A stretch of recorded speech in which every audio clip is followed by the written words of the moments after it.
Good morning, people. It is Monday, the 12th of August. Welcome to TDA, the day after, your favorite news platform and the home of popular culture as defined by the culture. And as always, we're brought to you by the best in the business. Please introduce yourself, guys. It's your girl, Justine, representing the Black Queens in the fitness scene. How you mean? And they call me E-Man, the pro-black activist, You TDA. don't want to change the camera? Where did you point just now? I don't know, because I don't know where I'm looking. I mean, I was like, where am I looking? Still looking over there. Is that one? Oh, I thought it was there. No. Sorry. Obviously, I'm not used to sitting in the naughty corner.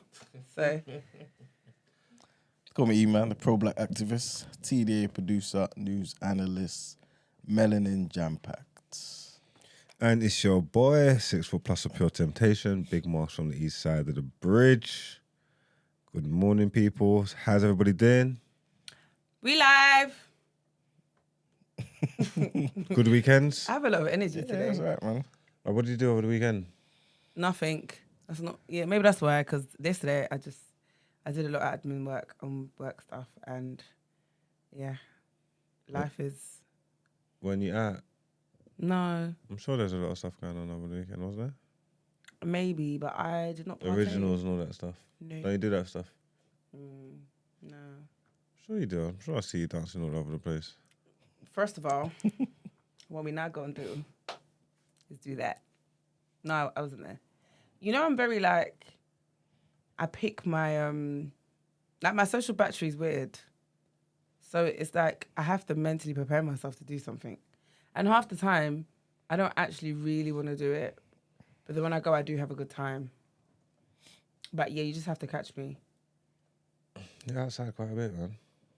I know. You're a party animal. I wouldn't go that far. I'm not a party animal. I just like to shake nyash here and there.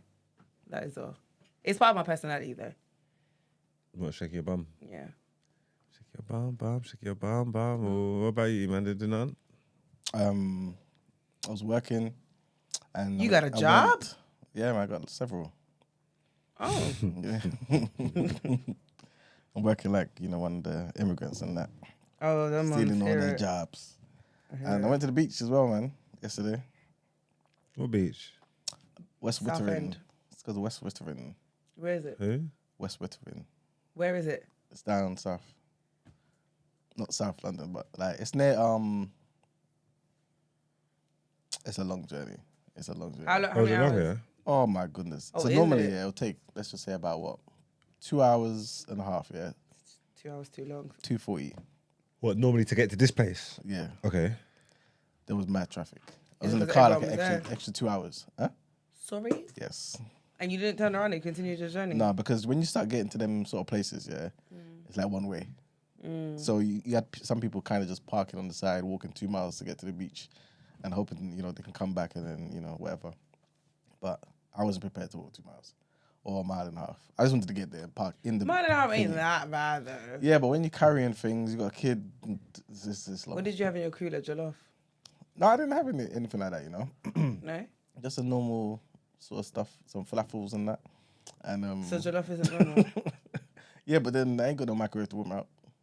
Yeah, but when you go That's to... true. It's a cooler, innit? When you go to parties...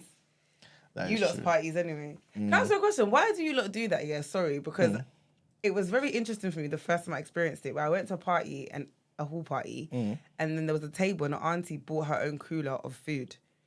And don't tell me you've never seen that because I've seen it a few times. I want to see the way it goes. What do you mean? As in, so she was cooking for the party as well. No, she was a guest and bought her own food for For like what? her people. Them.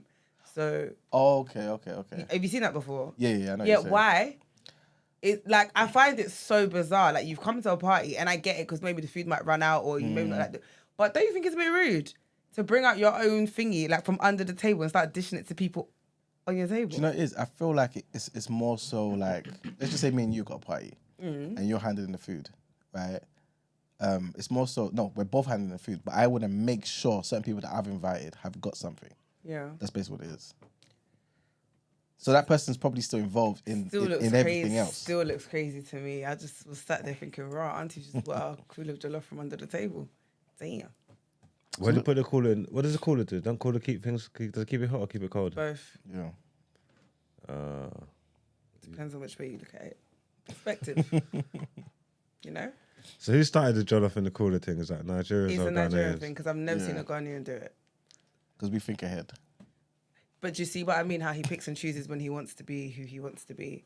Yeah, when's the thing about wherever the best is, that's what, you know. That's the benefits of having dual citizenship. Unloyal ass Negro. See, look, SLM86 said West Wittering is a sick beach, one of the best. You should go there, man. It's good. I have no. It's a long drive. No. Is it Stone Beach? Nah, proper Sand beach? Yeah, man. It's good. So what was the queue? Just from everybody trying to go there? Yeah. Okay. Because it was Sunday, and yeah, man. Everyone just had the same idea, man. So, but yeah, it's really nice though. Here is West Wittering. Mm-hmm. Yeah. Not too bad, I suppose. Did you get in the water? No. I don't really care for beaches, you know. Even when I go on holiday, like I don't care for a beach. Like I care, like a pool, fair enough, but sand gets on my. Don't even get on my nerves. Gets on my cells. 100%. Like I haven't got the energy for sand. So don't you go to the beach to get in the water?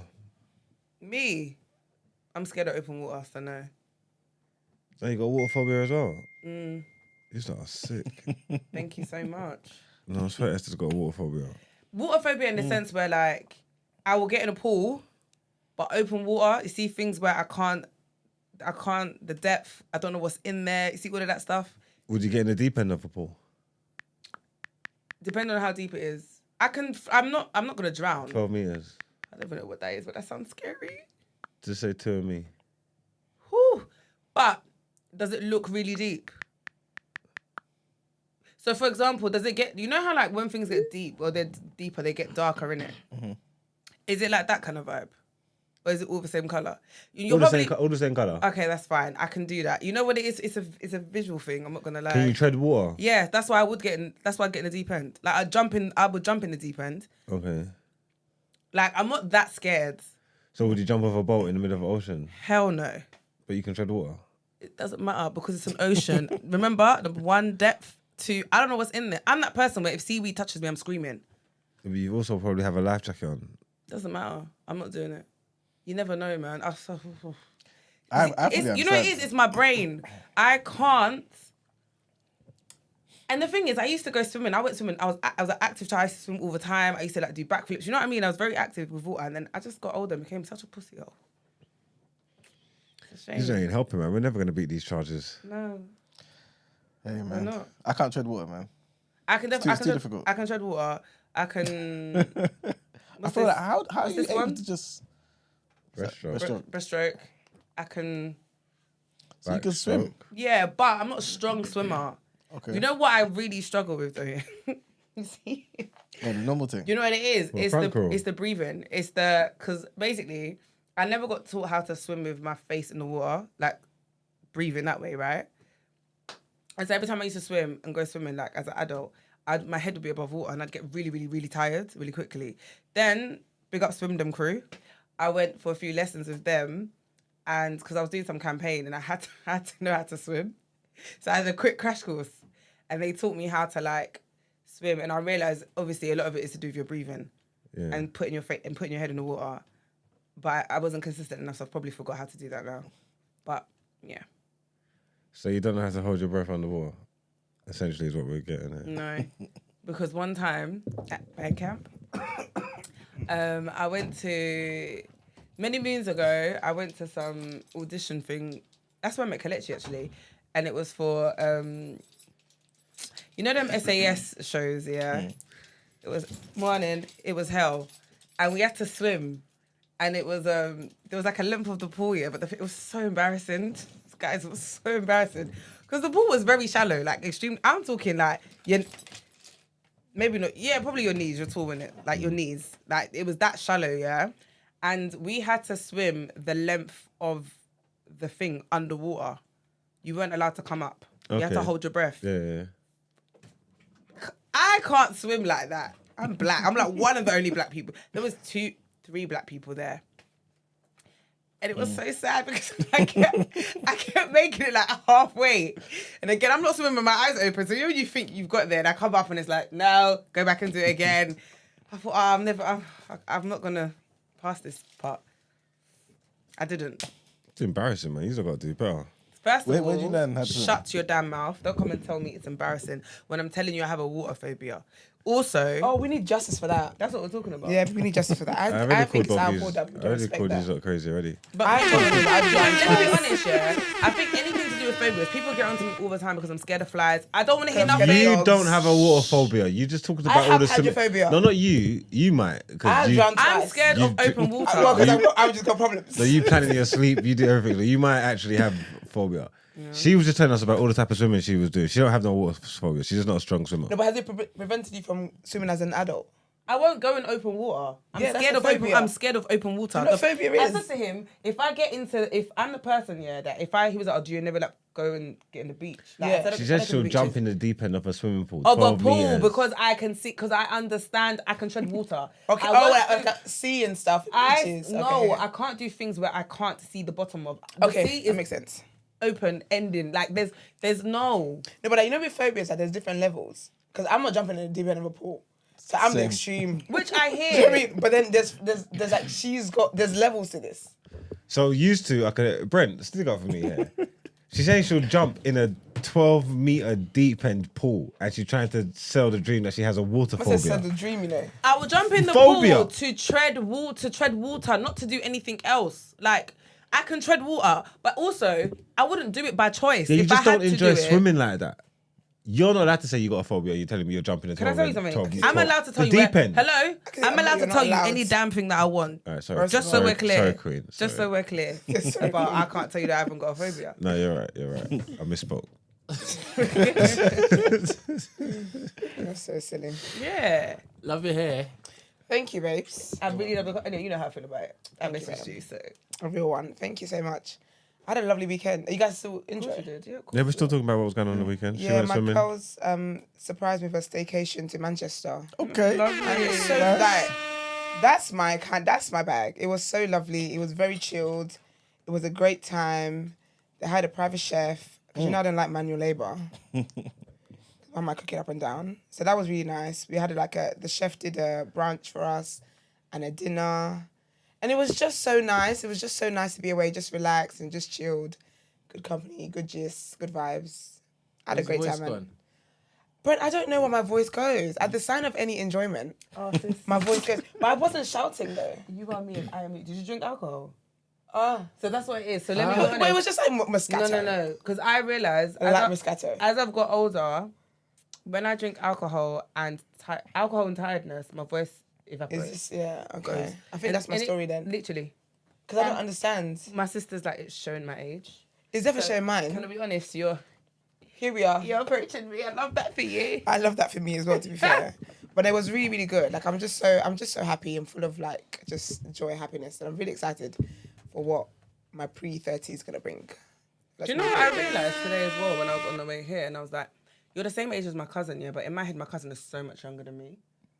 Oh really? Yeah. It's But weird. do you think I'm so much younger than you? No. Oh, that's lovely. That's what's... That's what... I love that. No, but I just thought, you and Maddie are the same age. But I proper see her... Oh, your cousin Maddie? Yes. No way. Yes, but I see her as like my baby sister, but she's obviously Aw. not. But That's sweet, actually. But that's like my brother there, because so also you know you gotta get Are your you in-laws alright? that you like. Because my sister-in-law, she's like my best friend. So, but my brother, like, because I've always like spent time with her sister, her cousin, like those are literally the girls I got out with. So they were the ones that were there as well. But like my brother's always been shy because I think like my brother sees the way you see Maddie. Like he sees me as so young, so he'd be like, so he doesn't understand why I'm hanging out with. I'm like, these are the girls. Like, stop being a hater. And we were talking about that actually. I remember like when I first started going out with him, like, he used to be like, "Why are you there?"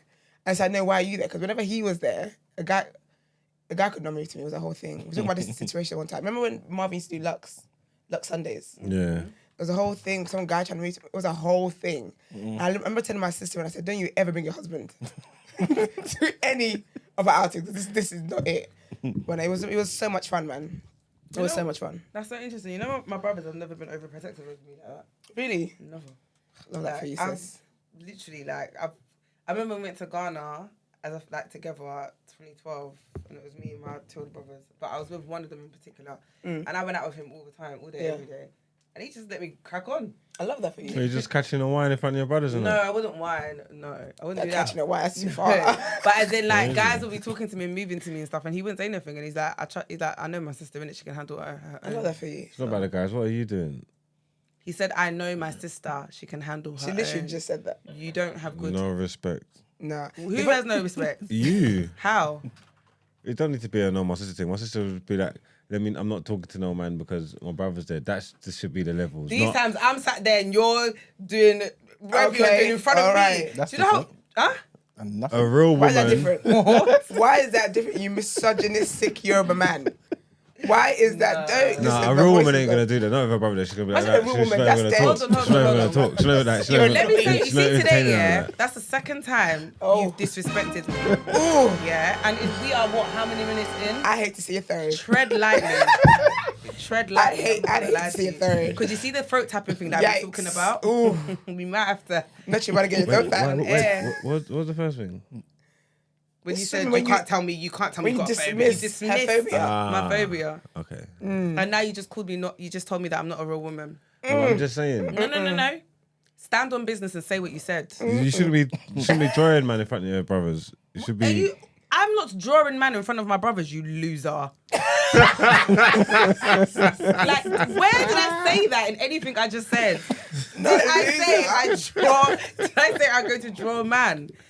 He would see guys talk to me and not be overprotective. Nothing happened. I didn't give anybody my number, but I'm just saying, like, my brothers were never like, I would never be like, overprotective, yeah. oh, you know what, go away, you're going to get beat up by my brother. You know how, like, some people are like, do you know what I mean? That's what I'm trying to explain. But you wouldn't know that.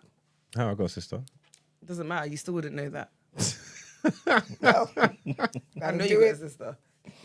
But I think that's good though, because the men in my family, they're all like that. Like, relax, man. And it's always funny because obviously I'm Nigerian and whatnot. So the aunties and the uncles always like, first of all, praying for our daughters to get married.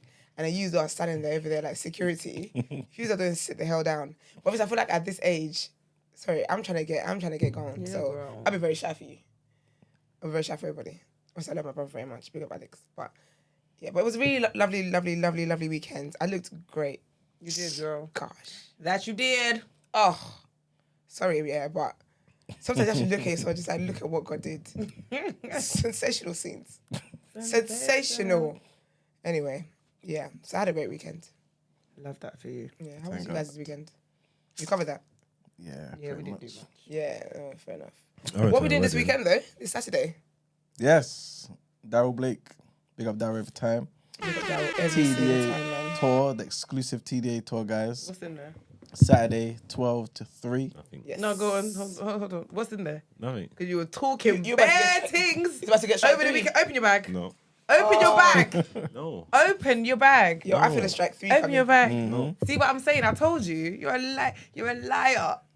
Have you made any order for me? Have you done anything? That's not what the terms and conditions were. Open the bag. No, forget it. That's what I thought. So then what else get what's going on? No, so basically, Marks, yeah. The promise.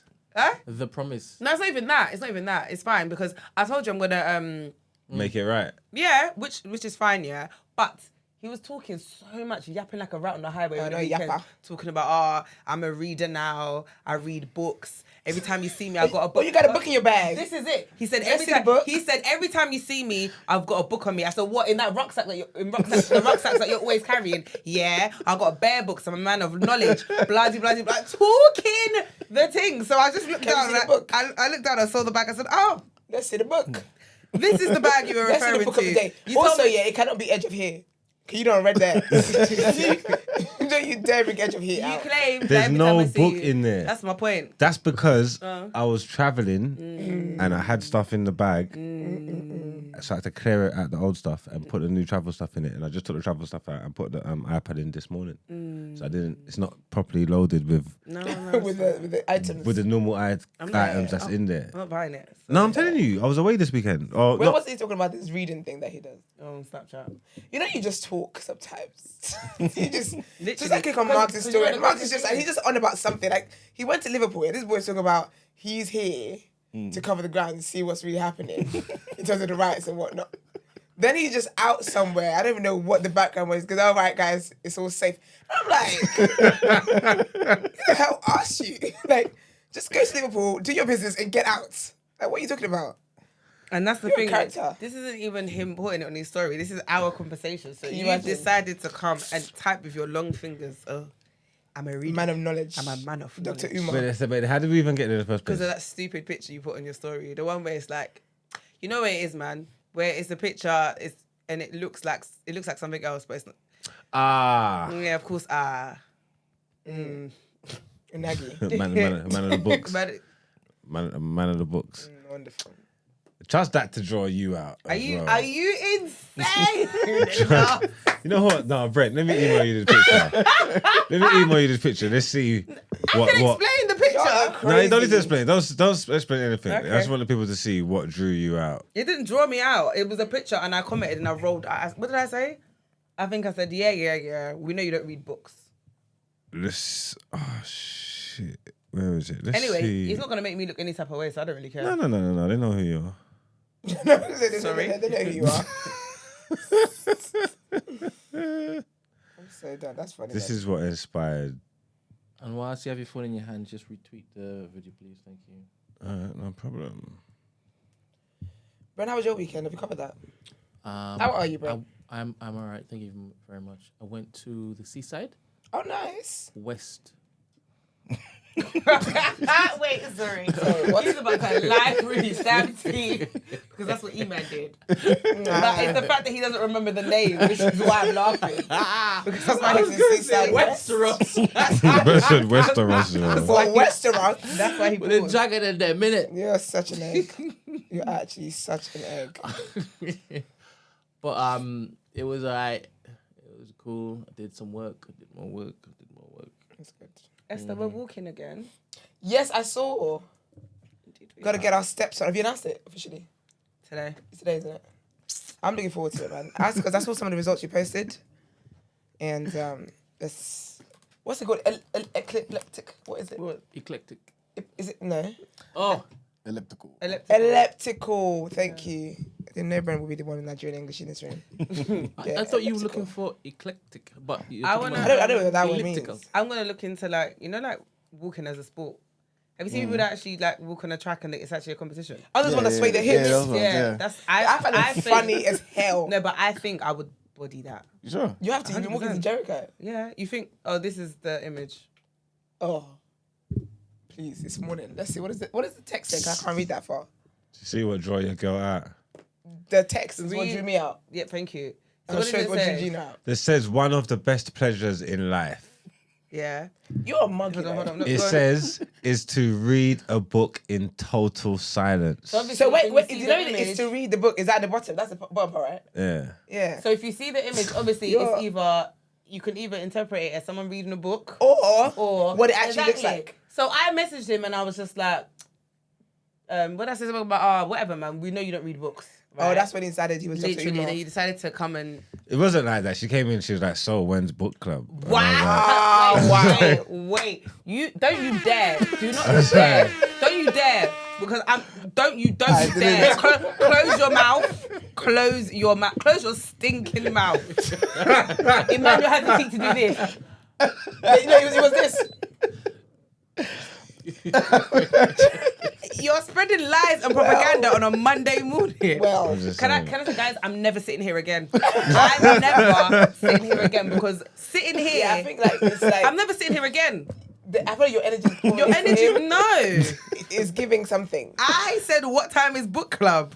That's a wild accusation, you know. Wow. That's a wild accusation. After God, That's a wild. In You this got life. fame marks. fear marks. You got fame marks and you fame men. Don't even fear men. Marks first, Marks and then first. men. That's crazy. That's a wild accusation, child. Oh man. Okay. Well, that'll do it. So I say we just get into the lovely headlines. Nah, he said what time is booked.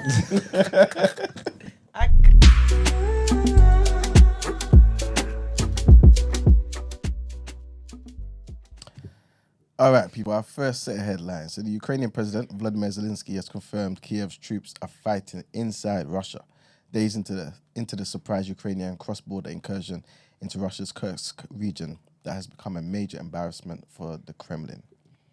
He went on to say, Ukraine is proving that it really knows how to restore justice and guarantees exactly the kind of pressure that is needed, pressure on the aggressor. The statement marked the first time Zelensky officially acknowledged the incursion, which took by surprise both Russia and Ukraine's allies. Ukrainian officials have for days remained tight-lipped about the operation, even as photographs, video, and first-hand reports of Ukrainian soldiers inside Russia started to emerge. Now into the sixth day, the attack on Kursk is a significant development in the more than 2-year-old conflict. The surprise factor appeared to have worked. As of Sunday, Russian troops seem to struggle to stop the Ukrainian advances and push Kiev troops back. Next headline, and the Justice Secretary has warned that the impact of the far-right riots seen across the UK could be felt for months and even years to come. Shabana Mahmood made the remarks in a piece for The Observer as courts have been working extended hours to deal with rioters who were charged by police during the disorder. Ms. Mahmood said, the justice system has shown it can rise to this challenge. Should further criminality and disorder ensue, we will continue to deliver justice until the last offender languishes in one of our jails. But we must make no mistake, rising to this challenge has been harder by doing so within the justice system we inherited by the Conservatives. In the wake of the riots, pupils will also be taught how to spot extremist content and fake news online in a revamp of the curriculum. This is what the Education Secretary said. And our last headline, sad news as well, but the parents of the 9-year-old girl that was killed in a stabbing attack at the Taylor Swift-themed dance workshop have released an image of her at the event on the day of the attack.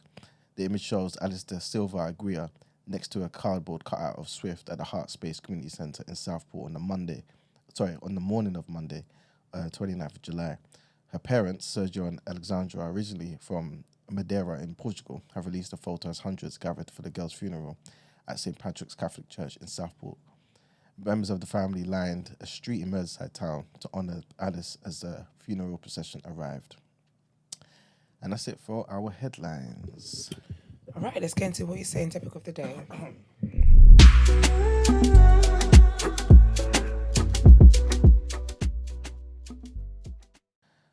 All right, people. So today's topic of the day. We ain't gonna spend too long on this, but I do want to get you guys' thoughts on this. And if necessary, we may extend it to another day. But we have a wonderful guest coming, so hopefully we won't spend too long on this. But yes, as it says on the screen, today's topic of the day is about xenophobia in South Africa and the fact that Miss South Africa is a white woman, right? But not only that, it was also the controversy around the fact that there was a black woman who was likely going to be the one, I guess, who was going to win Miss South Africa and wasn't expecting to. I think she was even the current Miss South Africa as well, as in the last winner. Oh, okay. I could be wrong, but anyway, it was about her. And basically, long story short, her dad's Nigerian, her mum is Mozambican, ethnically anyway, but her mum's South African. They're basically saying that her mum stole her South African identity. So she's not really South African at all, right? How did she steal it? You know, there's some Home Office stuff. You know how people steal passports, green cards, that sort I of stuff. didn't know that last time she won. So apparently, no. Maybe there was rumours, but now they've kind of pushed it. So the rumours were actually circulating like crazy. Obviously, they're denying it, saying this is not true, this and the third. But long story short, they got information from the Home Office. At least this is what the people who tried to get her out of the competition are saying. And long story short, she had to drop out. In dropping out, the white woman won. So, firstly, does it seem weird to you that there was all this energy for this black woman, African woman, who at least is saying her mum is South African, and they've kicked her out, and you've got a white woman who is now Miss South Africa? But is the white woman South African? I mean, it depends on how you see it, if that's even possible. It's not to do with because she's South. It's because she's got Nigerian in the blood. Mm. You know how South Africa feels about Nigeria. Mm. It's because she's Nigerian. So that's She's just got a sprinkle xenophobia right Nigerian, there. What, is there beef with South Africa and Nigeria? babes. Yeah, for years. Yeah, there's a whole thing with them You're killing yeah. Nigerians and stuff like that. So that's really what it is. South African women be white every other day, so that ain't no problem. No, but that's exactly my point, though. My Yeah. thing is, I don't think it's because she's white, because there are white people in South Africa. There's a lot of white people in South Africa. There's a big population of them. Whether it's right or wrong, they're there in it, and they're South African. So for us to now say, oh, it's not fair for a white woman to win, but she's South African. Yeah. But look at the energy that they had to get rid of another black person. Yeah, but Is that not because because she's not South African? this is it? Yeah. I don't think. I don't. I'm telling you, at least if I'm her, I'm saying no. My mum is South African. No, but I don't think it's. I think she is South African. I think it's the Nigerian thing. Like the whole South Africa and Nigeria thing was a massive. That was a big thing. So I think it's more that I think that if she was a quarter South African and any other place that they don't have beef with, I think it would have been cool. I think the fact that she's Nigerian. I actually saw someone tweet that. Something about over like something like over our dead bodies, will we ever let a Nigerian win South Africa? Something like that. Were And these the there's South thousands of African retweets. finalists? Over the years, Yeah, it's been these South are who Africa's. have won Miss South Africa. See, like, I get the whole thing about South Africa. South Africa looks different now, and like, but when I see that, I think that's a travesty. I'm not gonna lie to you. I don't know I think that that's Nelson insane. Mandela would have done what he did. Actually, well, probably would have. It's a joke to me. And I know, obviously, the South Africans, a lot of South Africans, I should say, not all, but there are South Africans who obviously have seen these white people there who've been there for centuries now as South African, just as South African as them now, you know what I'm saying? But to me, when I hear Africa, and you tell me this is Miss South Africa, and I see a white woman, a European of European descent, and all them years that you're just showing, Brent, that's insane to me. Doesn't matter how they got there. No. Well, then, are these far right people insane when they're looking at you and they're saying you're not English? So this is the question I had last week, innit? On how we see ourselves. Are we British, are we English, this, that, and the third? Yeah, but you saying that it's insane to you, you're just saying that it's logical. Them looking at you saying and they're saying that it's insane to you, you're telling them they're racist. Well, I think that a big difference is when they colonized parts of the world, right, and accepted us into the Commonwealth, all of these sort of things, like the citizenship, were things that were given to us. And we were told, yo, come here, you're one of us. There's no South African there that told the Boers and all You don't them- have to do that. them I peddlers. asked you 40 seconds ago, does it matter how they got there? You said nope. No, I thought you meant, does it matter how the South Africans got there? Either which way. Of course it matters, it has to. But I asked you, you said no though. No, I misinterpret what you were saying. Ah, okay. Yeah. Because to me, they've come there and colonized the country, killed people, stole people's land, and said, this is ours. We haven't done that here. Yeah, We were but that told was to come here. Yeah, that's initially, but that's why by this point, there's people that was born there that didn't do that. That didn't take no part in that. That's why I was asking you if it matters or not. Yeah, but they're still living off that privilege. So, like, in an ideal world, you wouldn't be here unless we said, okay, cool, be here, remain. But there's tension still, even to this day, amongst the white settlers for good reason, because of stuff like this. Well, not because of this, but because of their history, rather. You know what I'm saying? So, I mean, if you want to debate whether they should be there or not, I mean, I'll be honest with you, I think that's down to the South Africans to kind of decide for themselves, innit? Me personally, this is why I have a thing with South Africa. Because I feel like there's no way. It's not about should they be there or not, because they're there. You get me? It is what it is. However they got there, whether you was taken over there, whether you went over there on your own free will, whatever happens, you're there in it. By this point, the question you need to ask, like I said, I'm tying to what you was doing the other day. But at this point, this generation, are they African? So I think, okay. So I think in terms of nationality, right, at this point, because of how we see the world and what it takes to be a citizen of a particular place, they would be South African, yeah. She can't travel the world without a South African passport. You know what I'm African. saying? Yeah, just like how the Arabs are African too, in North Africa. But if you're asking me if they're really African, as in indigenous to the land, no. I consider Africa to be a black continent. You know what I'm saying? That's how I see it personally. But in terms of nationality, how long people have been there, things of that nature, I know, of course, there comes a time where I guess surely someone is just part of that land now. You know what I'm saying? So, yeah. You guys got Africa in it, like you. Expect them to be black. Yeah. Yeah. What's that? What about if you're like Algerian or Moroccan? I was Or... just about to say that. Though. Yeah, those are the Arabs I'm talking about. Like they're all African, isn't it? Like for example, Ramsey was like, yeah, I'm African. This and the third. This is why I guess when I'm This, that, and talking, the third. this is why when I'm talking a lot of time, I make the distinction say Black African because that's what I care about. You know what I mean? But it's all thingy, man. Because yeah, to me, Africa is black. That's how I see it. I know we're the most like Africa's super diverse, but that's how I see it.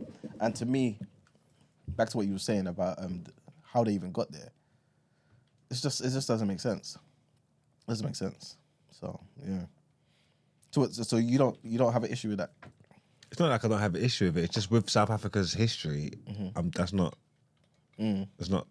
Sounds about right. Yeah, Yeah, it's not literally. It's not shocking or surprising to me because of South Africa's unique history. So it's not about what's right or wrong or it's just by this point that's South Africa, innit? You know what I'm trying to say? So the white woman being Miss South Africa's, it's not crazy shocking to me. Obviously, I get what you're saying about having the vim for that woman, for the woman or whatever. But you like what you're saying, that might be a Nigerian issue, innit? I don't know whether that's a case of they was trying to sabotage the black girl so the white woman could be Miss South Africa.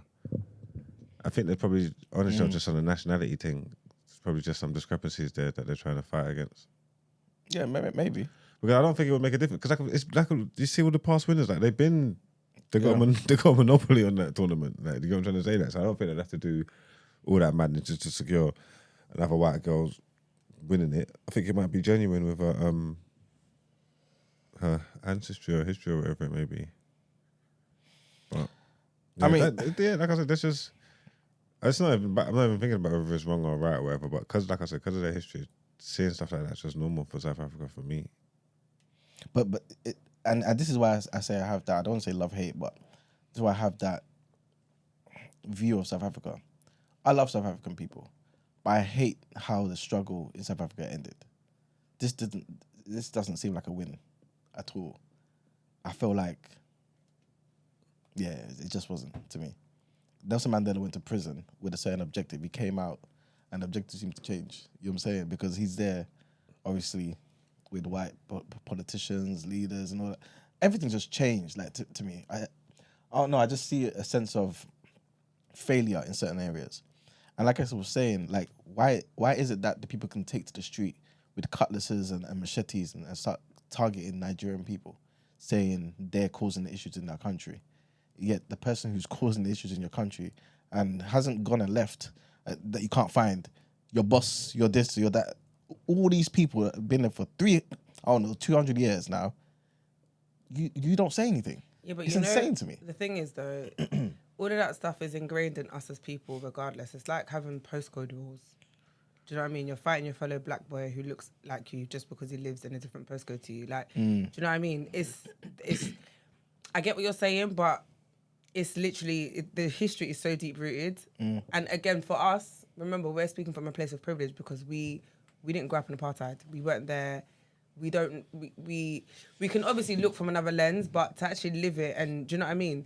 And I say that because you know when you see conversations online, so like when Tyler was getting a lot of stick because she referred to herself as coloured, and a lot of Americans had issues with her not referring to herself as a black woman, but it's like in South Africa she is classed as coloured.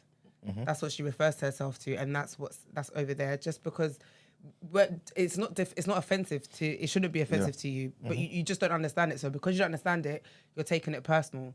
Do you get what I mean? So I think it's one of those things where I try not to have too much of an opinion on it because I know that I'm speaking from a place of privilege, and I can always look at it from a different lens. Yeah. So, yeah. But it was interesting when I went to Cape Town, because I went to Robben Island. I did the tour. And me and my friends were laughing because there were so many white people on that tour with us. And I thought, how do you lot feel coming to like these kind of places and stuff? And like you've come even with your children. I respect it because I'm like, you're coming to educate yourself. You've come with your kids so your kids can also get educated and enlightened. And one of our tour guides was actually a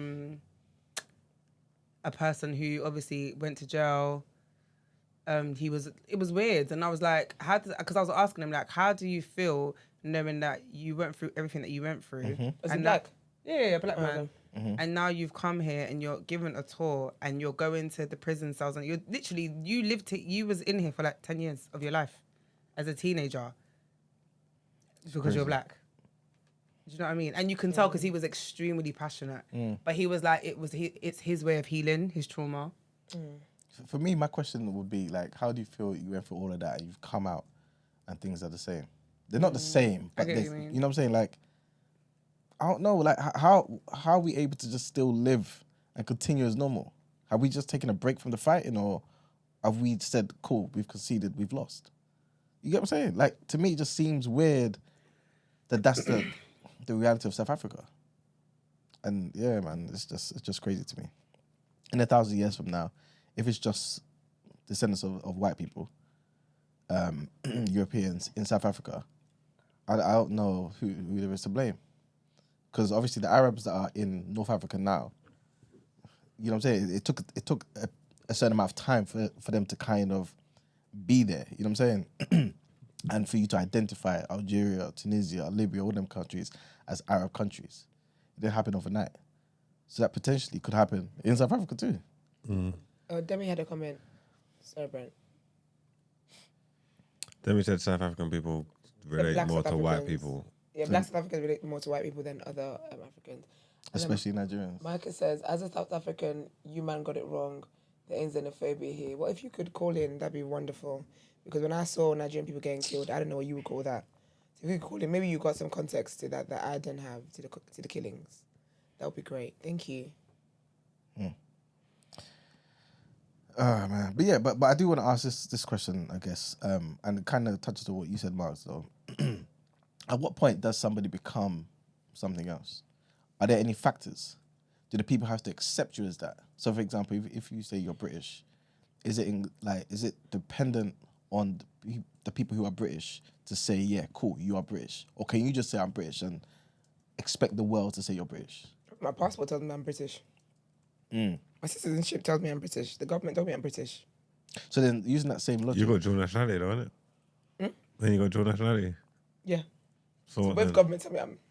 No, it's just what I'm saying. You can't do that. You can't do that. You But I got was two born here as well, passports. though. No, but so if the rule is that if you're born in a country, you are a citizen of that land. I was born in Britain, so I am British. Y'all did, they put that rule in place. So they actually told me I'm British. Just because Larry down the road at the pub doesn't agree, that's Larry's business. But the government, the powers that be, Elizabeth, So Miss South Africa's African. well, there you have Which it. we're then. not disputing. We're not I disputing don't think that. anyone is disputing that though. So there's no besides, I just said, Besides the manual. yeah, but he also... Did you think you were English last week or you didn't think you were English? He said he was British, I think. yeah, we're British citizens. But I was basically asking last week, are we part of the problem if we don't identify as English? Oh, I'm never part of the problem. What do you mean? So for example, you know, a lot of the time we make the the distinction between being English and British. Oh, we're not do we? English. Yeah. Oh, would you say you're English? No? There you go. Yeah, you're right. Yeah, I ain't English. But you're British though, right? It's coming a long time you made the distinction. Exactly. So when you're gonna say that with that kind of disdain, when a British person is telling you you're not, Oh, but I wasn't born here, so that's fine. so I wasn't born here. you got the I was in disdain. Ghana. Since when? Bro, are you joking? I didn't know. I was born in I Accra. didn't know. I was born, She said that last week, actually. I said it all the time. I was born in Ghana. Serious? I came when I was like 3. So I wasn't raised in Ghana. Like, I don't remember. Obviously, I don't remember anything about it. But I was born in Ghana. But I've got a British passport and a Ghanaian passport. So, No, but if when you was people born ask in- me where I'm from, I will say I'm Ghanaian. Like, Yeah, well, you was born there, so you are. yeah, exactly, I It's am. authentic. Do you have a Jamaican passport? No. Do you want one? No. What benefits in the airport I do I said, get? what benefits? As long as you can tell me the benefits, I'll go get it. It might be. So you get a visa every time you go? No, I don't need that Why don't you Oh, they need it? don't because because it was part of the Commonwealth. Oh, really? Yeah. Oh, that's wonderful. Is that the other islands as well? Trinidad as well? Yeah, I don't need, I'm sure you don't need no visa to go to all them places there. Brent, do you have a Trinidad passport? Yes, You You got, have a have you got British English passport? a British one. Yes. So which one do you use? Which one do you prefer? When I'm going, What, to what Trinidad, gets you? brother, when I'm going to, you see, do you know, you know what I love about my Ghanaian passport? Sorry, Brent, I cut you off. Actually, go on, Brent. no. I don't mind you cut me off. What I love my about throat Ghana. tapped. Oh, you don't want to throat tap? No. Love that for you. And I don't want to tap anyone's throat That's how I either. want to swear. Alright. But I love my Ghanaian passport because I just love that I don't have to get a visa and I can go to Nigeria. I can go to places in Africa and just, Just Do I need a shit. visa to go Ghana? yes. You do. Yeah, you definitely I do. don't. Esther doesn't. Why? You're not I've got Ghanaian. a Because she's Nigerian passport. ECOWAS. I've got What's that mean? ECOWAS. It's all there's the West African countries you can go there. Yeah, if you're in West Africa, You can could go to any just- West African country. So do you need a visa to go Somalia? Yeah, I I ain't think going so. to Somalia. I think you do. Yeah. That wasn't the question. But I'm Do you letting you need know a that I visa? wouldn't know if I need a visa because I ain't going there. It's East Africa. I just want to find out whether it works. No, because it's, like we said, it's West African. It's the West African countries. Sandy says maybe if you guys had more than 50 million illegal immigrants, you would not be saying this because most of the drug industry, it belongs to Nigerians. So I'm going to read that one time. I don't get it. I don't get it. Maybe if you guys had more than 50 million illegal immigrants, you would not be saying this because most of the drug industry, it belongs to Nigerians. So is this a South African saying It's that? got to in be a South South Africa? African saying that there's So more than wait, do they 15 tag each other million. in? 'Cause that's been happening in the past 2 weeks in the show. Uh, We talk about Southport, next thing we know, hella Liam's and Gary's and Mike's up in there. They got the air to Now- the streets. That's what this show's Love about, that. man. This is wonderful. Yeah, man.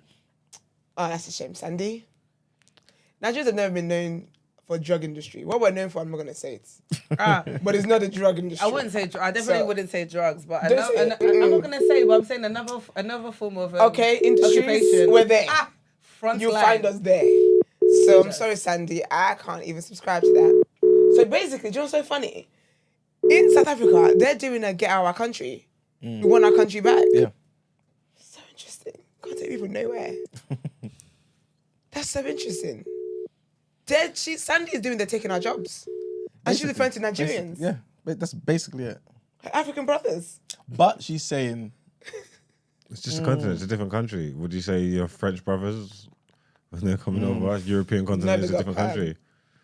and also remember, she's saying No, that but it's we the would drugs. do that though. In Africa, no, let me land. Not over here. Tilt your But head I back. do feel like in Africa we do refer to like our fellow Africans as brothers and Well, we sisters. do that. No, yeah, that's normal. Obviously, if you got hate in your heart, that's when you start making distinctions. But typically, be like, oh, you're my brother. Yeah. Oh, we're neighbours. Or like, Yeah, there's always that literally.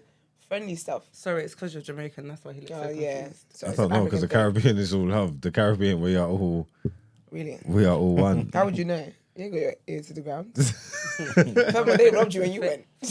How loving is Oh that? my gosh, yes. That Sorry. That was the that was Sorry. Too hearty. But that was, that that's was for the the, two strikes. that was the hoes of Babylon. They was Nah. they were unscrupulous. They got those your Jamaican girls. passport. I'm though. not gonna lie, You ain't sir. They ain't got got no passport, then, girl. they're more nationals than you are. They ain't got no passport, passport.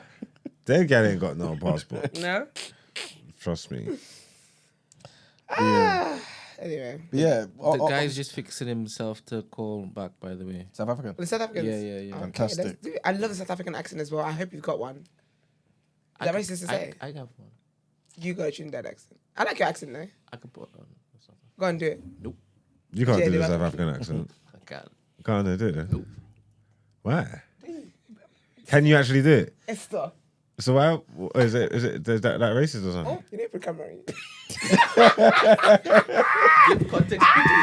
You're a piece of shit for that. You're so I can't believe you did that. Was that the book club stuff? It was, wasn't it? It was a book club stuff, wasn't it? No, you know what? I don't want to be on this show anymore.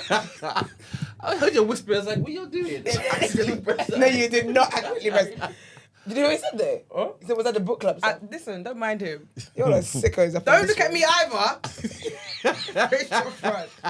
I'm going to the library and I'm going to find us some books. Something to read. I can't read. I don't know how to read. Well, She said it's bottomless like brunch. you're a fool. You're an absolute mug. I never Good want to hear morning. you like that again. Good morning. Good morning. Who are we speaking to, please? You're speaking to Hoto Mudise. Morning, babes. How are you? No, I'm good. How you guys doing? Very good, thank you. What's up? What's your thoughts? Yes.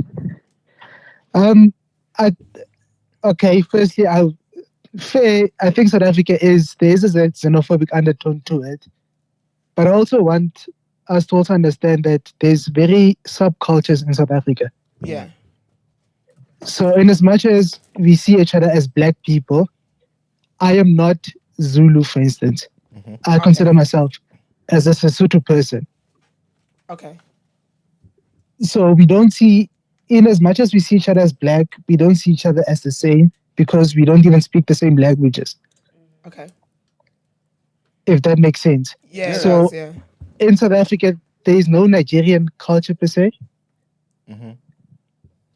So a Nigerian person coming to South Africa is seen as a foreigner Yeah. Okay. Okay. due to the cultural subsect. Now, regarding white people, it's a different story because obviously now Nelson Mandela, he allowed a situation whereby we are not chasing white people away. There's no, yeah. Yeah.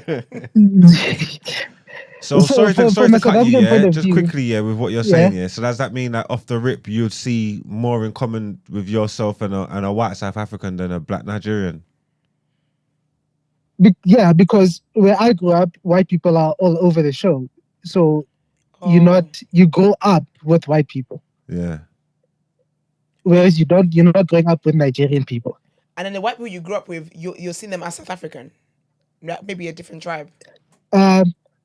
Yes, and now with that, I also want to just clarify something. It's okay, sorry to make this lame example, but for instance, now KSI, for instance, if KSI was to run for a British president, it might be an issue with British people. But if the second generation of KSI's kids or KSI's further Nigerians can then, if they run for president, I think it will be more acceptable. Okay, yeah. If that makes sense. Because they are third, fourth generation in Britain. Okay. Okay, yeah. Following. Okay, yeah, that makes sense. Okay. Yeah, so when a Nigerian comes, it's first generation. It's you fresh from here. So you didn't grow up here. Yeah, so I think maybe that also adds to the tension a bit of it. But generally, as South African, due to the cultural cultural view of black people, I think we view each other as different. We don't view each other as the same. So then with the Miss If South that Africa makes sense. situation, have the previous Miss South Africans always been fully South Africans then?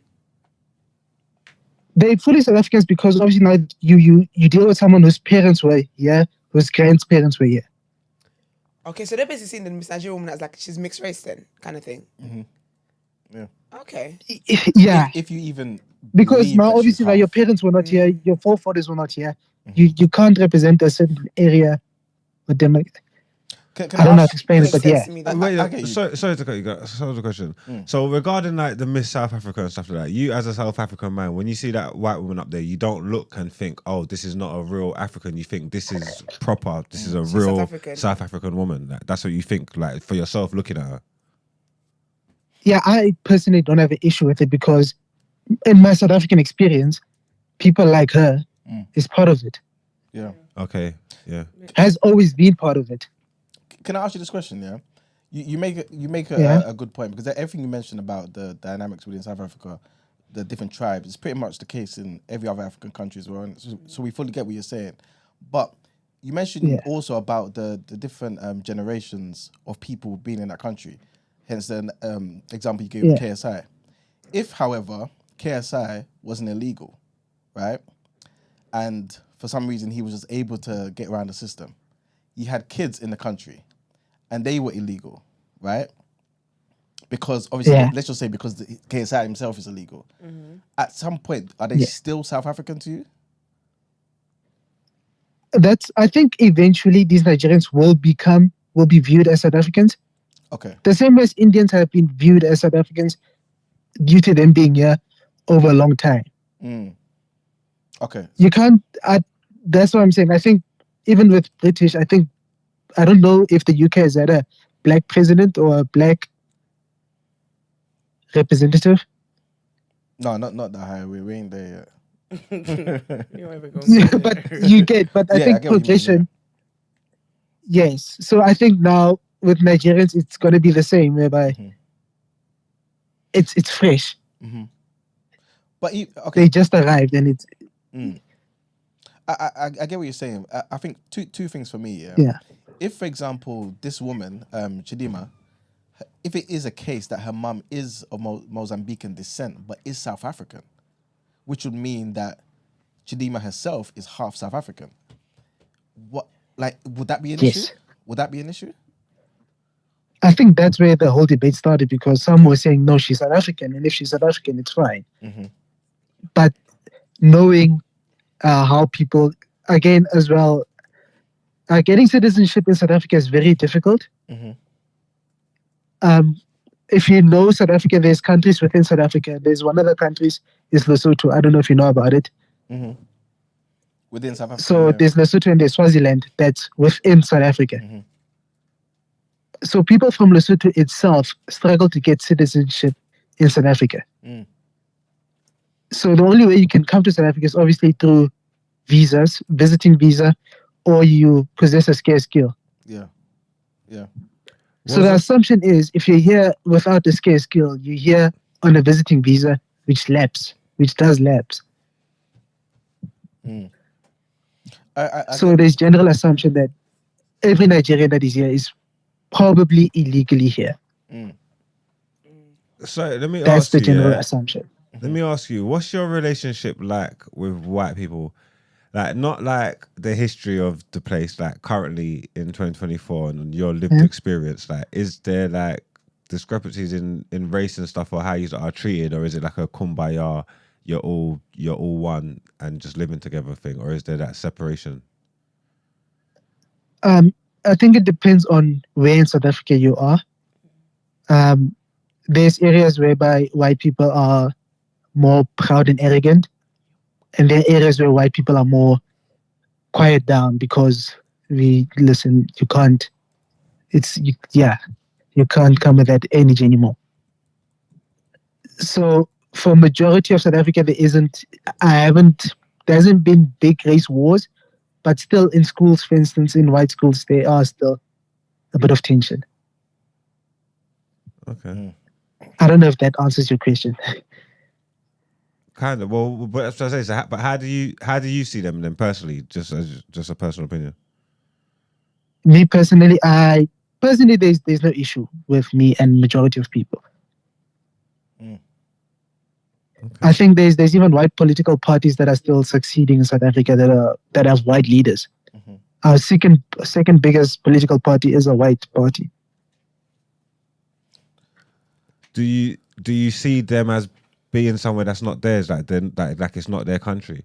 Like, say, like even in England, we didn't have apartheid and stuff like that, but with everything that's going on with the news now, with these race riots and whatnot, there's still sentiments of whose country this is, or who's really British, or who's supposed to be here, or you know what I'm trying to say, with like immigration and stuff like that. Yeah. Do you have that over there? Like, do you look at them as invaders, or are they supposed to be? I don't know. That's what I say. How do you see things? I think there's a small community that view them as invaders and are saying, no, we can't continue with this. They have to give back the land. But I think majority of South Africans do not view them as invaders. Okay. I mean, I don't know.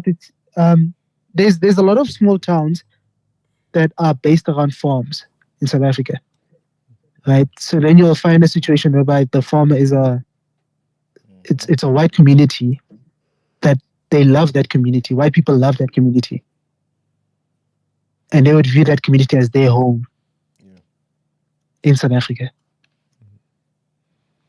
Okay.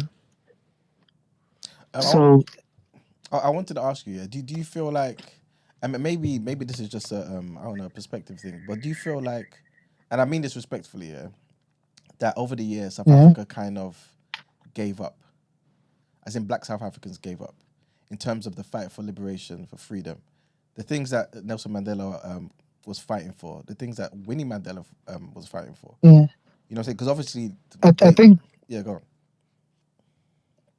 I think you misunderstand. Nelson Mandela didn't fight. I don't know if Nelson Mandela was one to fight for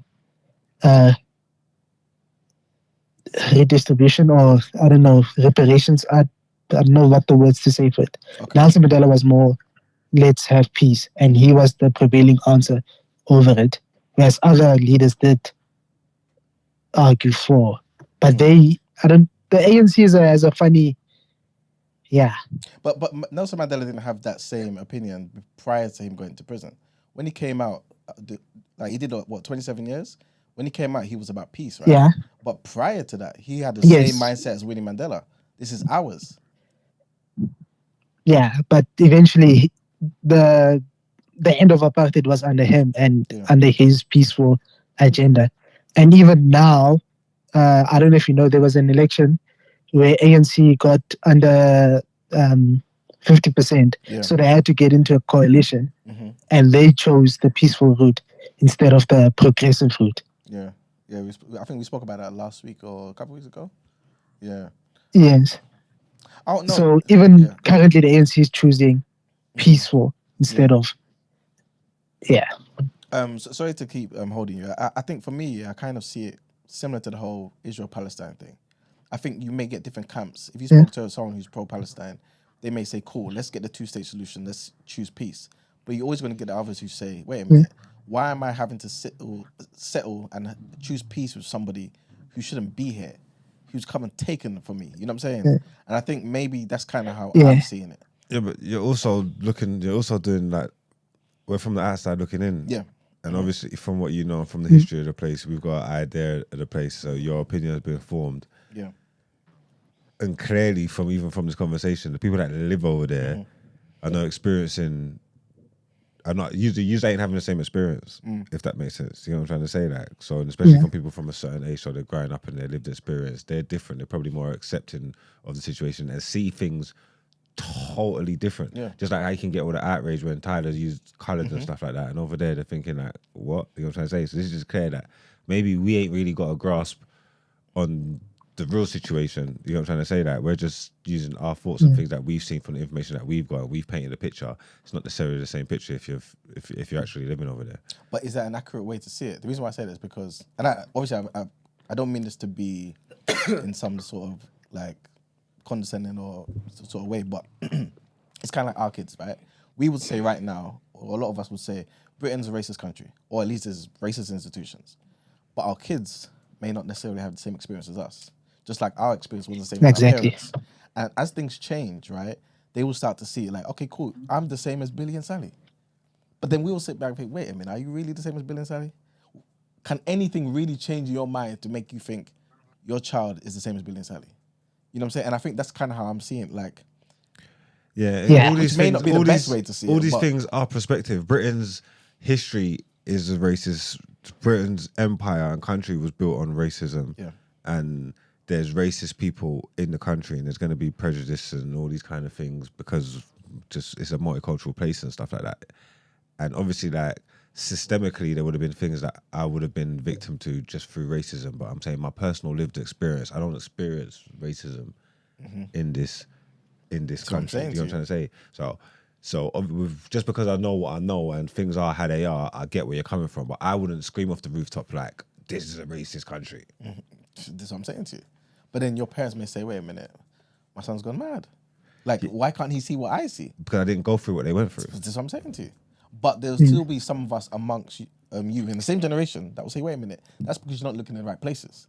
It's still there. It's in the institutions. No, it is, of course. But I'm trying to, but like, to have the freedoms afforded to us that we have living here and the way we've been thinking, to run around and scream, that's kind of disingenuous and unfair, because if it was a real racist country like that, would I be able to succeed and live how I live? This is a great conversation. That is bonkers. No, it's just give you different thoughts. Same Let's have conversation it. yesterday. Because I think we have to have this conversation another time. So we'll go into it. Yeah, 100%. Because that means you kind of retweet, sister. because that means to some degree you kind of agree with people like Camille Badenoch, who says Britain's not a racist country. Again, there's racism in it, steeped in it. It's whole history. That's what it was built on the back of slaves and stuff. So there's certain things that you're never going to escape in it. You know what I'm trying to say? Yeah. But I'm talking about 2024. Yeah. You know what I'm trying to say? I just saw the colours take over the streets. You get me? My goodness. No, come on, Brent. We just survived 14 years of racism. In your face. We were reporting on it every He's on single this day. conservative flow. He's on the conservative 14 years of racism. That's where your story starts. He hates the conservatives. Listen. Oh man. Thank you. What's Thank your you. name, Kotso? All right, thank you very much. How do you pronounce your name again, please? It's Hoto. It's difficult. No. No, it's never difficult. They're all Africans here, man. And just Yeah, quickly that's as right. well, yeah, just for clarity, are you black? Are you coloured? Are you what do you class yourself as? I am black. I'm a Sesotho person from Free State. All right, Okay, then. Nice. Original indigenous. Okay, don't add things. The original. Yeah, say all of that. Thank you, babes. Have a great you. day. Appreciate it, man. All right, man. Thanks. Thank you very much. Thanks, hon. All right. Someone was hating on our friends. No. So Who was saying? Someone was hating. There was a comment talking about he sounds coloured or something like that. And of course, basically trying to say like, of course he would that's why believe that. That's why he has those views. Yeah. This show's sick. We need to That's not test fair. our reach. We need to start speaking about some different issues, seeing who we can get to call it. So you can get on the line. See who can get on the line. Say, yeah, calling from Beijing. No, kill it. There's enough black people over it. Are you dumb? You are. You are. You didn't fully engage either. You didn't fully activate either. That's good. Yeah, Killy. That's good. I hope you don't get warmed up for the show. All right. I think we that can it? wrap it up there, man. All right, let's get into our next headlines then.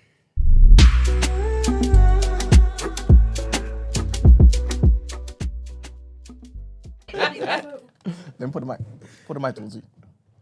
Yeah.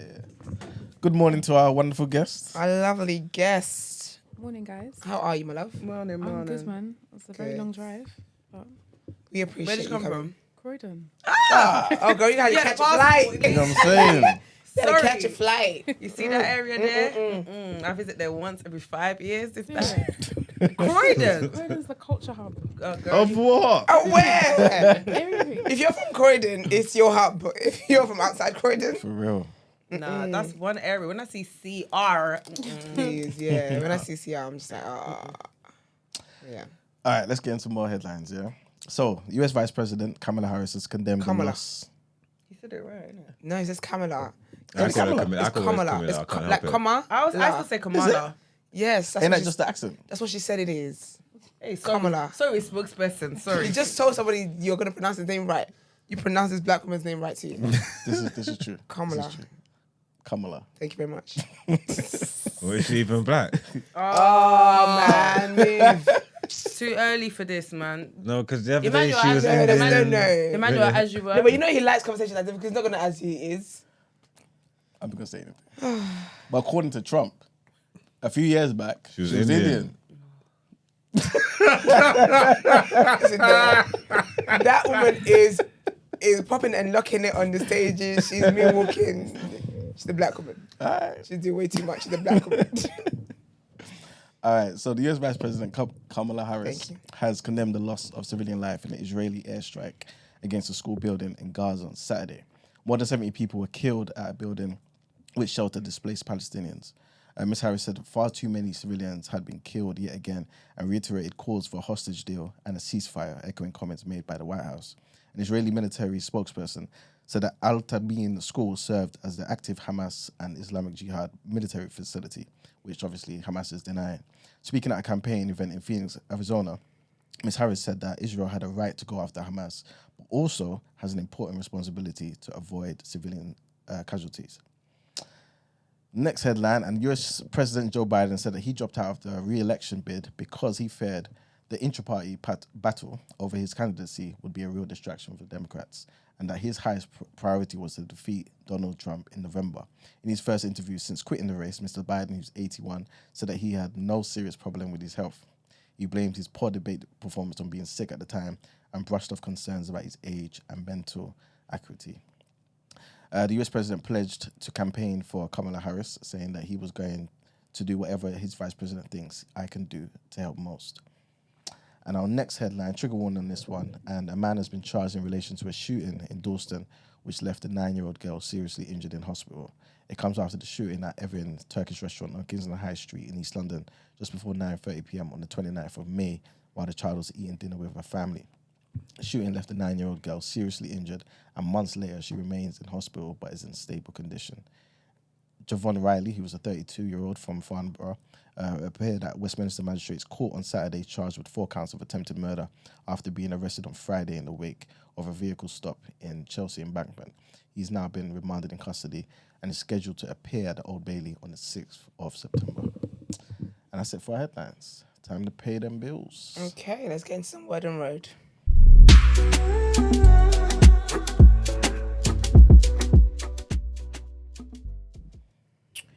Okay, so you guys remember last week I talked about Kehlani and her child's father, Javon, I believe his name is. Well, there was an article that came out by TMZ, and they allegedly had got hold of court documents where he was basically asking for custody of his child and saying how he hadn't been in his child's life for years. And so basically, he was in the document. It allegedly was saying that she had a home birth, and so because she had a home birth, he wasn't able to be on the document or the birth certificate, as the father, and also the people that helped her with the home birth was this alleged cult that she's a part of, and it's a sex cult or whatever. And before that, whenever she would go on tour and stuff, she would leave the baby with him. But since she's been part of the sex cult, she's kind of leaving the baby with like strangers, and it was just a whole thing with allegations up and down the streets. But he basically put a statement on. First of all, Kehlani's going through a hard time. I haven't been able to catch up because I was doing birthday things, but there's some women out there that's saying that she's done this and that and a bunch of other stuff, basically. And I think they're friends with him, so they're basically trying to corroborate his story, but it's all hilarious now because he's come out with a statement saying that he never said she was part of a cult and whatnot. But anyway, so what he said, he posted on Instagram saying, "I never said that I think Santeria is a sex cult, nor did I say that my daughter is in a sex cult. That's factually incorrect. And I think it's disgusting that TMZ would exploit a child's image like that. First of all, anyone expecting some kind of morals from good morals from TMZ is, it just sounds like you're having the day you deserve, because that's, why would they ever do that?" He says, "Further, I have not been made aware of any court-ordered mediation as of writing this per the account of TMZ. Personally, I would like for TMZ to justify to me, the father, how they came up with this narrative." This is very interesting because they really gave a detailed article about this. He says, "The TMZ article sensationalized aspects of what was said while simultaneously breaching my confidentiality. Further, the filing of my case was incomplete and did not have my authorization by error of counsel. I am no longer represented by the aforementioned counsel. There will be an amended filing soon, which will illustrate the full range of my concern. I do not need to paint an unfair image of my co-parent for my justifiable feelings to be respected by the court of law. This unfortunate trauma only increases the obstacles in ensuring my child's well-being. For now, I'm hoping to clear the discrepancies made by TMZ. I hope to see a formal retraction and apology. Sincerely, Javon Young White." I think it's good that he came out and said that, because the allegations were honestly very, very wild. Like, alleging that the child is like bathing with strangers and sleeping in the same bed as strangers and stuff that TMZ did. That was crazy. But I wonder if people can sue TMZ. It's a blog though, isn't it? So maybe. What if it's like lies like that though? But I don't know, man. But yeah, so he's come out and said that. So there's that going on. What else is on my list? Oh yeah, Travis Scott was arrested over the weekend. Well, not over the weekend. Yeah, it was over the weekend actually.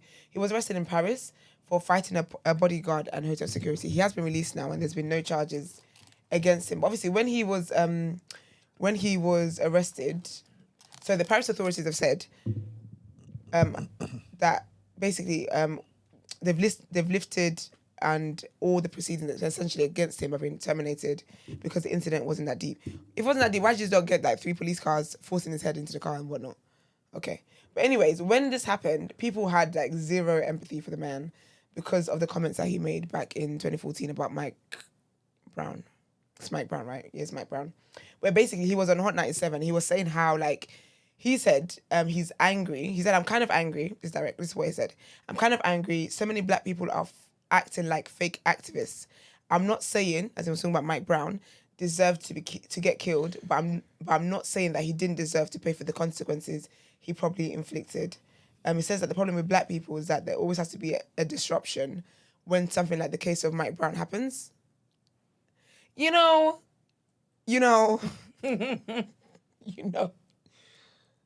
Anyway, this is what I keep saying about people that keep looking up to celebrities as your spokespeople, because this is the most stupid thing.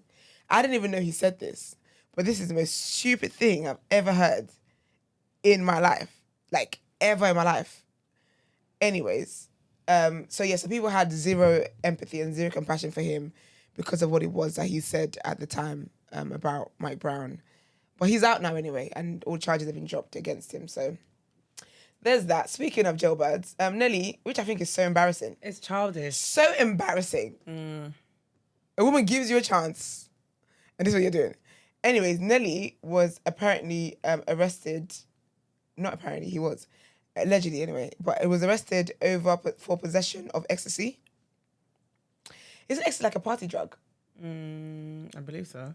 It's like MDMA or something like that, isn't it? Unts music. Like, Yeah, the one they say like, it's like a little tic-tac. And then now they're seeing stars is it with blue colours. even? When I've watched it in films and stuff, it always looks blue. Do you know what I mean? I think because of the lights in there, the LED lights in the girl. club. I do not Yeah. do drugs. So I As in Nelly the rapper. Nelly, Yes. Ashanti's husband-to-be. Yes. Yes, Nelly the rapper, Agbaya. This is what he's doing. Do you know what it is as well, yeah? This might sound very, very backwards, but it is what it is. I'm here now. Because I think ecstasy is just so childish. Like, if it was like cocaine, you know what I mean? If it was a hard drug, rich people drug, I could be like, okay. It's obviously still bad because you got a child on the way, but you should be more responsible. But I can get that. But when it's like, because it sounds like you're partying with the kids. It sounds like you're like, you don't want to let your youth go. And you're a father. Okay? It comes in different colours. These are them little, the love heart sweets. Oh, hell no. It's crazy. I can bring it to them. Let's not promote people ideas. Looking like Skittles. But apparently, yeah, he was caught with possession. I mean, he's also been released because he was with Machine Gun Kelly. He showed up. He did a surprise act on when his show or whatever the other day. But yeah, so he was arrested for for possession of ecstasy, and apparently as well, allegedly not having car insurance. It's giving you a bum. No, that is icky. It's How can giving you you not a have bum. How can you not have car insurance at your age? As a celebrity. It's giving you a bum. That's what it's giving, because you could have gone in an Uber.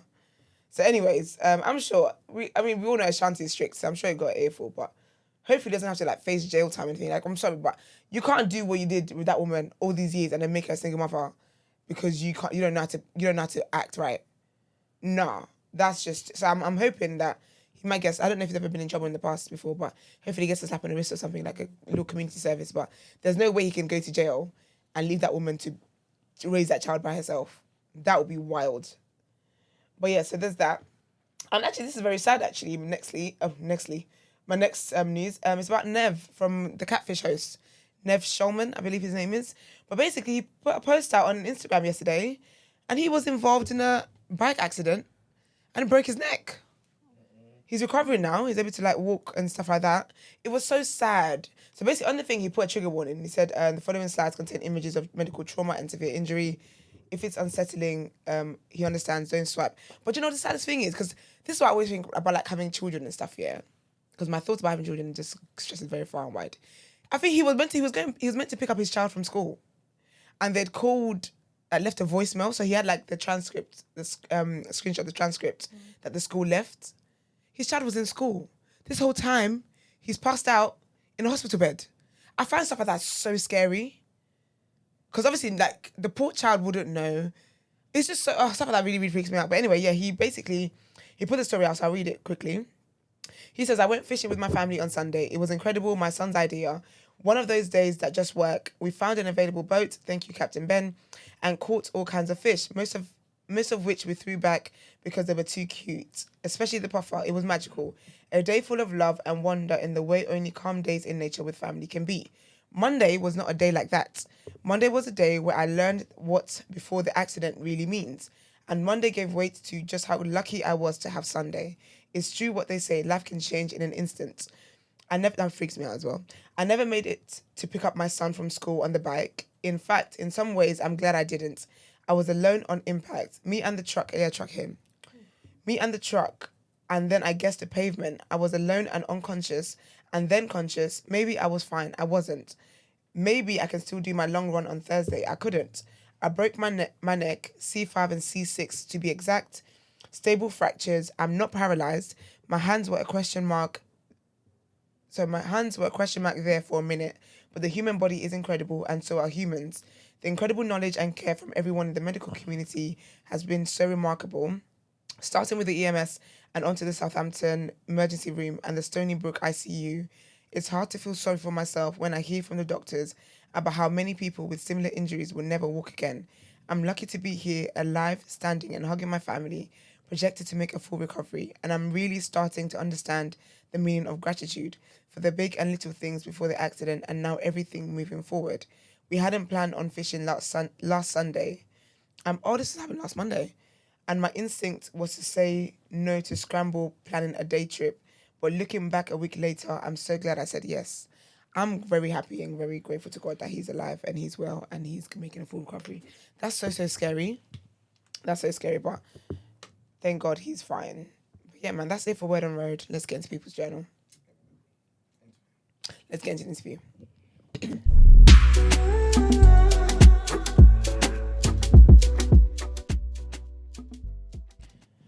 Sorry, it's so funny when you say it because you really just say it in the mic. Like we can hear you anyway. But today we've got a very, very special guest who is a track and field journalist. I've been in sports commentary. I think that's the word, right? And also she's a founder of the Reach Out Project, which I've also seen a lot about. We've got you, the lovely Lillian. Morning, how are you? I'm good, thank you. Nice intro. Oh, thank you. Thank you very much. How are you? You said you're good, right? Yeah. Wonderful. Are we doing the game? Yeah. Yeah, okay. So we have an icebreaker we play with our guests. Oh God. It's general knowledge and it's this or that. She looks so stressed. It's all right. It's fine. Because It's in moments fine. like this, my brain goes empty. So you're not asking me. Yeah, general- it tends to go happen on. to everybody, Okay. to be fair. Okay.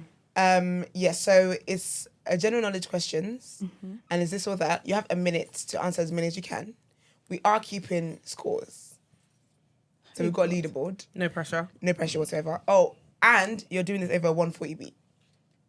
Grime. Yes, girl. You ain't got to rap it though. No, you do. Now I feel better. You have Oh, to- do you? yeah, Okay, good. Yeah, I'm a Yeah, grime you head. gotta rap Yeah. it. Okay. Oh, good. Wonderful. See, look at that. Yeah. She's gonna wrap it. Wonderful. That's what we like to hear. Just let Brent set you up. You're blocking the camera. Yeah, no, but there's nothing else happening right now, isn't it? So you know the girls like his arms anyway. The little thoughts. You're blocking Esther. That's what is happening. You're blocking a beautiful black queen. Is that You're not allowing my her. beauty? Yeah. My beauty. That'll do it. Not allowing her beauty to be seen. Okay. How greedy. How greedy of you. Okay. You not care about marks, no? Boy, bye. In fact, block. Blocker. Blocker. Sorry about these. So done. But yeah. These don't look that bad though, to be fair, actually. Yeah, these are calm. I think they're fairly. I think they're easier now than before. But I think that's because we're used to like asking the question. I think if we were in the hot seat No, at that time but that I we think were, the guest- we failed Like the miserably, guest on boy. Friday. I thought his was easy. He was guest on Friday. Please, you guys should make mine easier. I can't come and be disgracing my family. I think, to be fair, I think it's calm. No, I think you'll be alright. Where are you from? That country? Nigeria. Yeah, so the Nigerian blood in you will do this, what you have to do. You guys, feel like I Nigerians are love so the faith you competitive, have in yeah. me. I love the faith you have in me. Oh, Delete always. it. I believe every Nigerian, we see each other. Okay. You all good, Brent? I think so. Let me just try the... Do you get points for the this or that, Brent? E-man. Wow. Yeah, you do. Yeah. Okay. You get 1 point. Okay. So should we go with you, me, Gina, and then we can go that way, yeah? Easy that way. All right. You ready, babes? No. Not go true. You got this. Brent is not ready yet. You're going for a lot this morning. It's hella steps. It's like walking to Jericho already. It's the Jerusalem this time, isn't it? It's Jerusalem. That's spoiler alert. Because she ain't announced it. No. Oh no, you can't even do Jerusalem. No, We're not let's going just to stop it. Jerusalem. Don't mind Let's them. just We're not. just- You might say Jerusalem one more time, and it might. Come get All it. right. Okay, everybody ready? Mm-hmm. Oh, breathe out. Okay, Brent, you ready? Yes, we start in 3, 2. If you don't know it, just say pass. Oh, it's say part. Yeah. Oh, thank God. Okay, cool. Yeah. Otherwise, you just end up answering one question. 3, Hopefully not. 2, 1. Sprints or marathons? Sprint. Red and yellow makes what color? Sorry, but pass. Blue. Wine is made from what fruit? Grapes. Black and white or color? Black and white. Kinshasa is the capital of what African Oh, country? please pass. What city is known as the second capital of the UK? Birmingham. Music or movies? Music. Which British actor had a star role in Snowfall? Oh my gosh. Ma'am. Michael Wall? No, that's not his name. Oh my God. No. Oh, sorry. Oh, Which comedian is known for the stand-up The Pimp Chronicles? Cat Williams. Economics or politics? Economics. Who is the president of Russia? Putin. Oh, Brick So Lane. scared. Brick Lane is where? oh, please pass. I only know South. Happiness or money? Who's there? Happiness or money?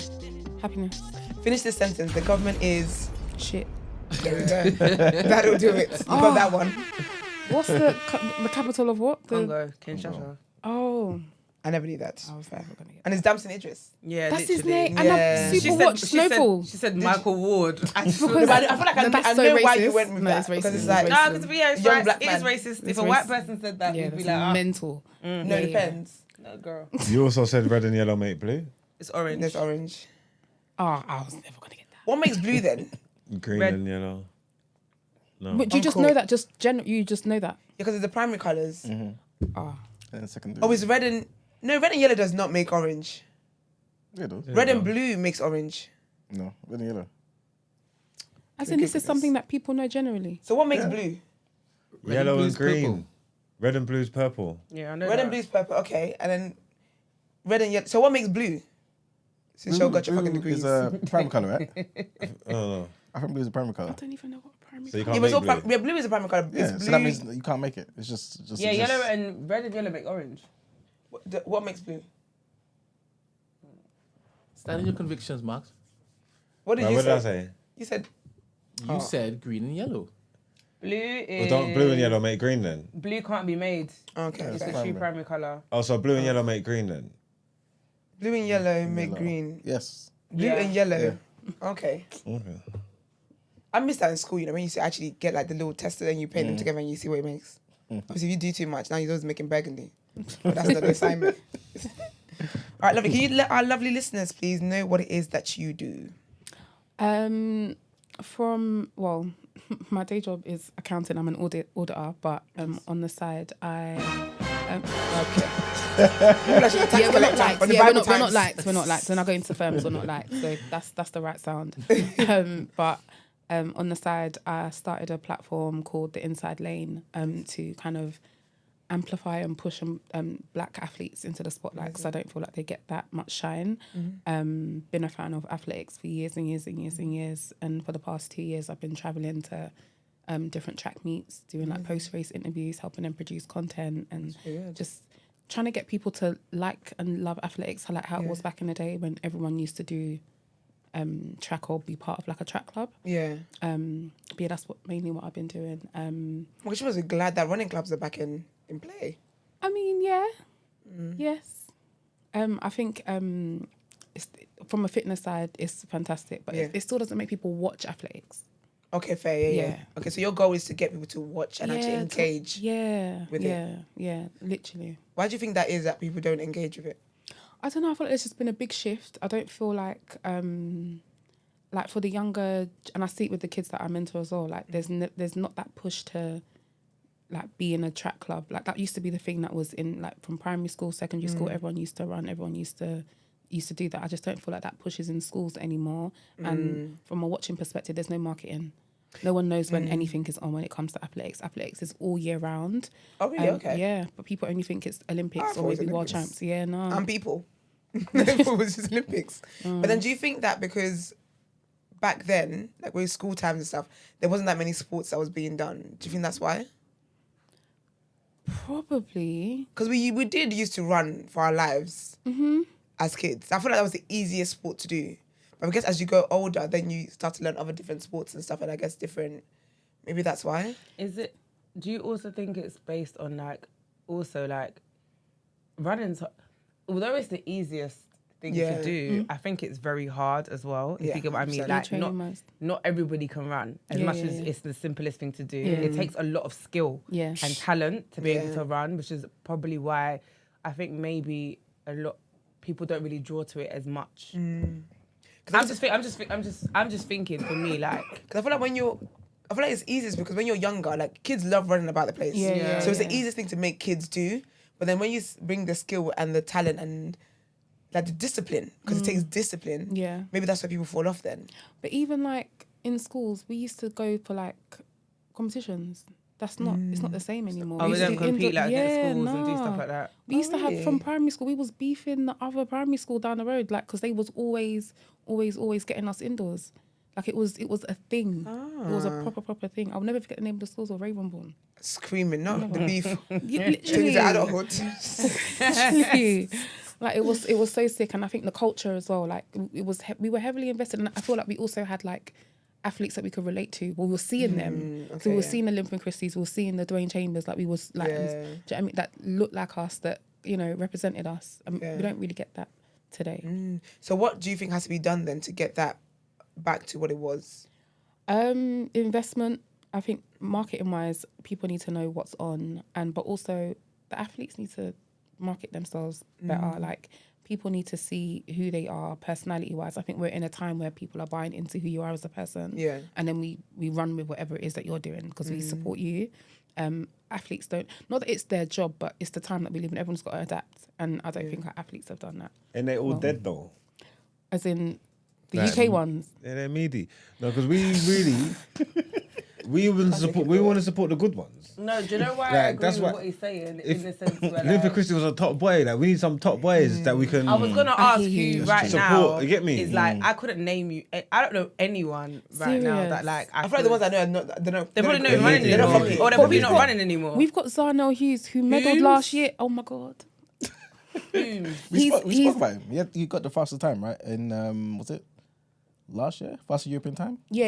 He broke the record for 200 meters. meters? Yeah. 200 and did he do 100 as well? Let me not That's add a lucky on guess. something. Yeah. We spoke But about him. he medalled last year World Championships, which is like the second major thing in athletics after the Olympics. No. Get this man up, Brent.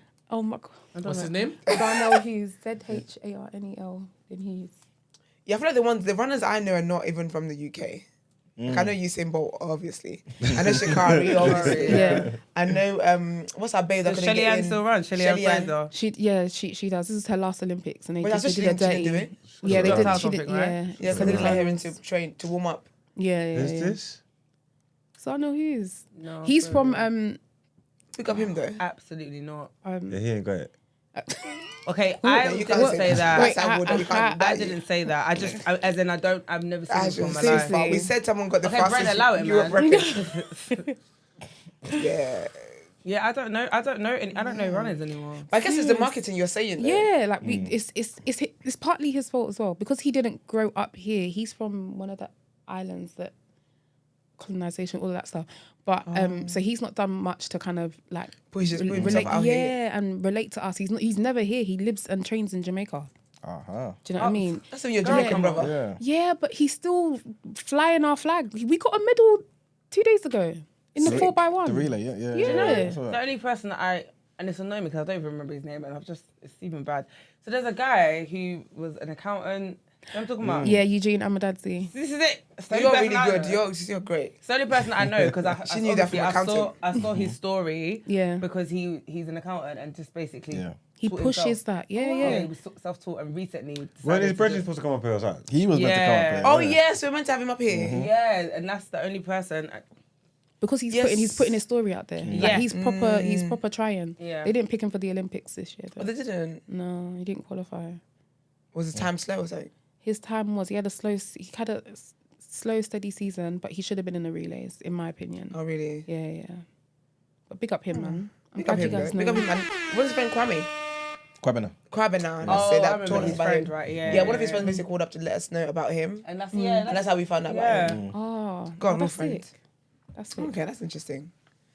There's Okay. other, but even if you guys don't like the UK ones, if they're not up to par to you guys, all the other people are. Usain Bolt went from here. Yeah, we know. Yeah, so we know Yeah, Usain so- Bolt, but I feel like Usain Bolt's like his marketing. Yeah, exactly. Everyone knows that. So his marketing is, They had a proper brand. he had You a know what I'm brand. saying? I feel like Yeah. Usain Bolt had a brand. Shakari, obviously, because she was involved in some drama. Yeah. That's how She's I found stout. she was. That's how I found out who she Through her was. drama. What's the other? Shelly Ann. I feel like She's a babe, I so feel like we know with- who she is. with Jamaicans though, like because they run the Olympics in it. Well, when it comes to running, so it's like you kind of turn your face. Yeah, I feel like you kind of know. You have to know who they are. But yeah, Yeah. But then knowing from that era, what would you say the drop off was? Because if you like were invested in like what they were doing in the sport, what made you not continue that interest and like see the new people that were you know coming what? up? Annette? Now go on. I guess I'm not really a fan of a lot of things like that, if you get what I mean. So because I'm never gonna, I can't even tell you that there was a drop off for me. In a sense where I never even paid that much attention beforehand, if you understand what I mean. So the only reason why it comes back up again is because the Olympics are on. Yeah. My algorithm is showing me this stuff. So again, it's like, Yeah. I'm gonna, if it's on TV, I don't mind watching it. But again, I'm not that invested in athletics to. I'm not invested in any sport really. Generally, so I'm not a football person. That's not my bag. So I I'm hear never. it. I don't have that. You know what I mean? Yeah, I would say I hear that's. Oh, sorry. No, go on. I was gonna say that's me as well. So I feel like with the, but I think though that in society anyway, stuff like the World Cup and Olympics is just, it doesn't hit like it did back in the day. I hear So that. I only knew about these things happening when it was those seasons. But those seasons were so marketing, like it was such a big thing that you just, it's like X Factor back in the day. Like you just had to watch it, you just watch it kind of thing. So I feel like over the years, I just don't even, honestly, if I didn't do this show, I probably wouldn't have known the Olympics was on. I just would have thought maybe the videos I'm seeing online is just, I don't know, old clips or something. So I feel like it's the marketing you're saying. Yeah. And I just don't think that there's that much interest. And maybe there's just not that much money being pushed into these events anymore. So it's not really getting people's attention. Yeah. A lot of people didn't know the Olympics was on. Yeah. A lot of people Same, didn't same know. thing. Yeah. Told you, I just saw the 100-meter finals. I haven't seen a Yeah. single. Same. Oh. I've not seen I ain't seen a anything like. single event. Anything Not even I've seen- not even a highlight. Everything I've seen Yeah. has been on social media. Mine's just straight YouTube highlights. Crazy. But I think it's tied to the whole the fact that we're not watching terrestrial TV anymore. I was going to say, they put it on Netflix. Yeah, the Yeah. BBC. Yeah. The Put BBC on lost Netflix, their. you might have me. The BBC lost the Olympic deal. Like, oh, thing, is innit? it? Yeah. So the coverage of it's not So the just, same. you have Not to as you have to good. pay to watch it this year. I Oh, paid- yes, you know. Yeah. Oh, girl. Is it because it lives? That's not in the budget for the month. No, respectfully. No, it's bad. It's bad. There's no investment in athletics. It's so bad, honestly. That's strict. So is that in like men's and women's? Because typically there'd be investment in men's and then the women's are just left for dead. It's for both sides, and I feel like the women are doing so much better than the men. They are. They're doing That so they are. much. I know about the better Nigerian than- basketball team. The women, I know they're killing it. I Or don't they even know where they killed it, got up to. something like I think they got up to like the quarterfinals. Yeah. Or the semis. They got to. But they're Yeah, better than semi-final. the men. I don't Less know, Ebba man. and stuff and fufu and stuff like that. But when I saw I think it was the women's relay, was it the 4x100? Yeah. And they were bigging up National Lottery, saying how they're getting funding from there and they were able to have like a good camp and everything. I feel like that's in their contract Yeah. because everyone that won a medal was just Kept like, I saying want to it. just big up Yeah, national exactly. lottery. Yeah, it's true. And I didn't like that. Mm. I didn't like that. But yeah. And the funding ain't that much. No, It's was not. it? It's not crazy funding. Like Yeah, do people get paid to represent the country? so, they competing in the Olympics is supposed to be seen as like an honor. So that's how they've gotten away with it for so long. For Who honor not help? paying, I'm honestly, and they generate millions and millions of dollars at the Olympics, and you will go there, you will break the world record, and you will get £0. So I'm going to go Zero. and tell the energy provider that Hi, I just did the Olympics. So can the honor pay my bills, please? It's Is it- insane. Is That's it one of crazy. those things where it's like bragging rights? And obviously, I guess if you do really well, it's meant to elevate your career. Yeah, but I've also elevated you're making money off me. No, So 100%. you have the bragging rights too. Let's all be on zero. Do you know what I mean? Like they're making Make it so yeah. But this year they said that in athletics, if you win, you get $50,000. Second, third, rest zero. Every Only if country, you win. every country pays differently, innit, for medals. Oh, Nigerian bring them shit. I know for fact. Every country pays They differently. even sign them up. No, Nigeria. That's so are terrible. interesting. Yeah. So is that to do also then with the investments that's been put in there? It's separate because Olympics is a separate kind of funding, and the athletics bodies get a certain amount of money as well from them for the Olympics. So I think it's separate, but I do feel like they They should. changed they it get- before you can make money off advertising. I was gonna say like sponsorships and stuff like. Say No, Nike but was there. then they changed it so you can only be sponsored by the official sponsors, because Oh, what was happening, I swear it was like when was Atlanta? 94? 96. 96. Yeah. After Atlanta and stuff like that, they had to change the rules because basically Reebok was the official sponsor of the Atlanta Olympics, yeah. Okay. But Nike done all the marketing. So next to all the Olympic villages, they built like these Nike arenas, and then they sponsored all the players. Remember they had Michael Johnson with the gold Nike stuff on, and they was giving people flags outside the building. So when you see the footage from the thing, there's just bare Nike flags and all that. But Nike won't have to do with it. But if you didn't know, You think? Yeah, you yeah, think yeah, yeah. you I think didn't they even know wasn't that. it because they twanged it. So then they put some rules in place where the athletes can only get sponsored by official. Sponsors of the Official thing sponsors in it. So then it took away bare their money. But I think they changed that back this year. I think maybe this year was the first time that they can start getting sponsors and thing. But most of them Olympians earn less than like Yeah, they're not- it's not people on really- minimum wage and that. Yeah. Like, What? it's only Serious? it's only it's like the bad. top Yeah. boys that are like cooking, and even then it's like once every 4 years, like your sponsorship ain't gonna be as high when it's not an Olympic year. You get me? Like the majority of them struggle. Most of them have normal jobs, you know. They're That's not able crazy. to just focus on training. They actually have to work. How do you even find like the next star? So like, because obviously, well, I'm assuming anyway, people are not going into schools and say, okay, cool, who's the fastest here? What sort of times? This sort of thing.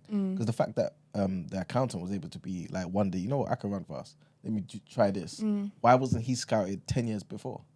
I feel like our culture here is very, very different. So I don't know when he dropped off from athletics and then picked it up back again, but there are kids that are, we still got clubs that people, that, you know, the young people are competing in. We got Croydon Harriers and we're doing so well. So people are seeing from there.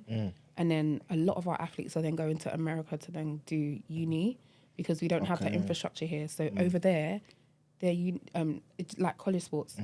Everyone watches it. Everybody, like it's a big thing. Track is a big thing. They will pay for your uni. They will pay for your food. Like you'll be looked after. So they do come and scout over here and look at what the clubs are doing. Two controversial things, right? Potentially. Go ahead. Comparing Usain Bolt, to Michael Johnson, who would you say is better 200-meter runner? Better 200-meter runner. Who's your favorite? Who do you think is better?